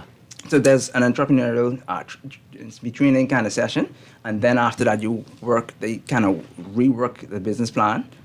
You work it, and then you move on to the funding side. But the SBDC was a tremendous help in helping us to kind of get started, because there was a time I had because if you're an entrepreneur, the thing you're doing now probably isn't your first, right? And so there was a time when I used to work, but I had saved $20,000, and I put it toward adventure, right? Because I believe you have to believe in yourself first before someone else should. I think that was said a bit earlier. So I was toward a venture, and I lost it all, right? Wow. So the SPDC had came right in time. I say, I can't play dead now, right? I have to find something. That entrepreneurial thing in you is always alive, and you got to find some way, somehow, to come back, right? So that was my story. Wow. Wow. This is beautiful. Felice, we're running out of time. You get the final word. So just like how Rotalia was talking earlier about selling a product, how could a business like hers or other businesses partner with JetLocker to provide fulfillment center services for their clients? Oh, wow. Yes. So the benefit of a business like ours to other businesses, B2B, would be that they can reach more customers, right? Or they could have items delivered to our locker and have their customers pick up. So we could offer fulfillment to a business like hers, whereas let's say a customer of hers would would make a purchase online, to have to ever come in store, or if it's more convenient at a certain time, if it's more convenient for them to pick up from a local location, they could have a code, come and pick up whenever they are available. Excellent. Yeah. Wow. All right. And again, you're in 1 East. No, we're in Prince Charles Shopping Center. Prince Charles Shopping Center. Yes, that's the main Prince Charles Shopping Center. And our website is jetlocker.co, where persons can come, can learn more about the business. Jetlocker.co. Right. Somebody's saying here, tell that wonderful young man that the senior citizen is proud of him. Please open in Western New Providence, and may God richly bless your business. Thank you. And then we got another one here for you, Natalia. This person says here, you definitely gave a customer in waiting. You have a customer in waiting now. I wear size 15, and my daughter solving a problem. And my daughter wears female size 12, and we can't even ship these shoes here. So hey, you got a bunch of people waiting to hear from both of you. We need to have both of you back. Thank you so much, Nico and Johnson and Natalia Williams. Congratulations. Thank Very you. exciting, very encouraging to hear all this stuff, and SBDC doing some big things. All right. Thank you, Felice and Preston. Thank you so much. Thank We'll see you in a you. couple of weeks. And remember, the deadline is January 12th. January 12th, this Friday. Make sure you go online on all of the social media platforms. That's at accessaccelerator.org, tongue twister. And also, you can find us on our social media platforms as SBDC Bahamas, Access Accelerator. All the links are there. Please feel free to sign up for this wealth of knowledge. It's beyond just the dollar grants or the dollar value, but the wealth of knowledge that we also provide, as well as you heard in the studio from our amazing client highlights wonderful today. stuff. Thank you so much for sharing this story. We're very inspired again. Thank you. And that's a Young Entrepreneurs Initiative, the deadline on Friday. Chester Robards, thank you so much for being here on Tuesday. Always a pleasure. Enjoy your holiday. You and everybody enjoy Majority Rule Day tomorrow. Do something special. And we'll be back on Thursday with more morning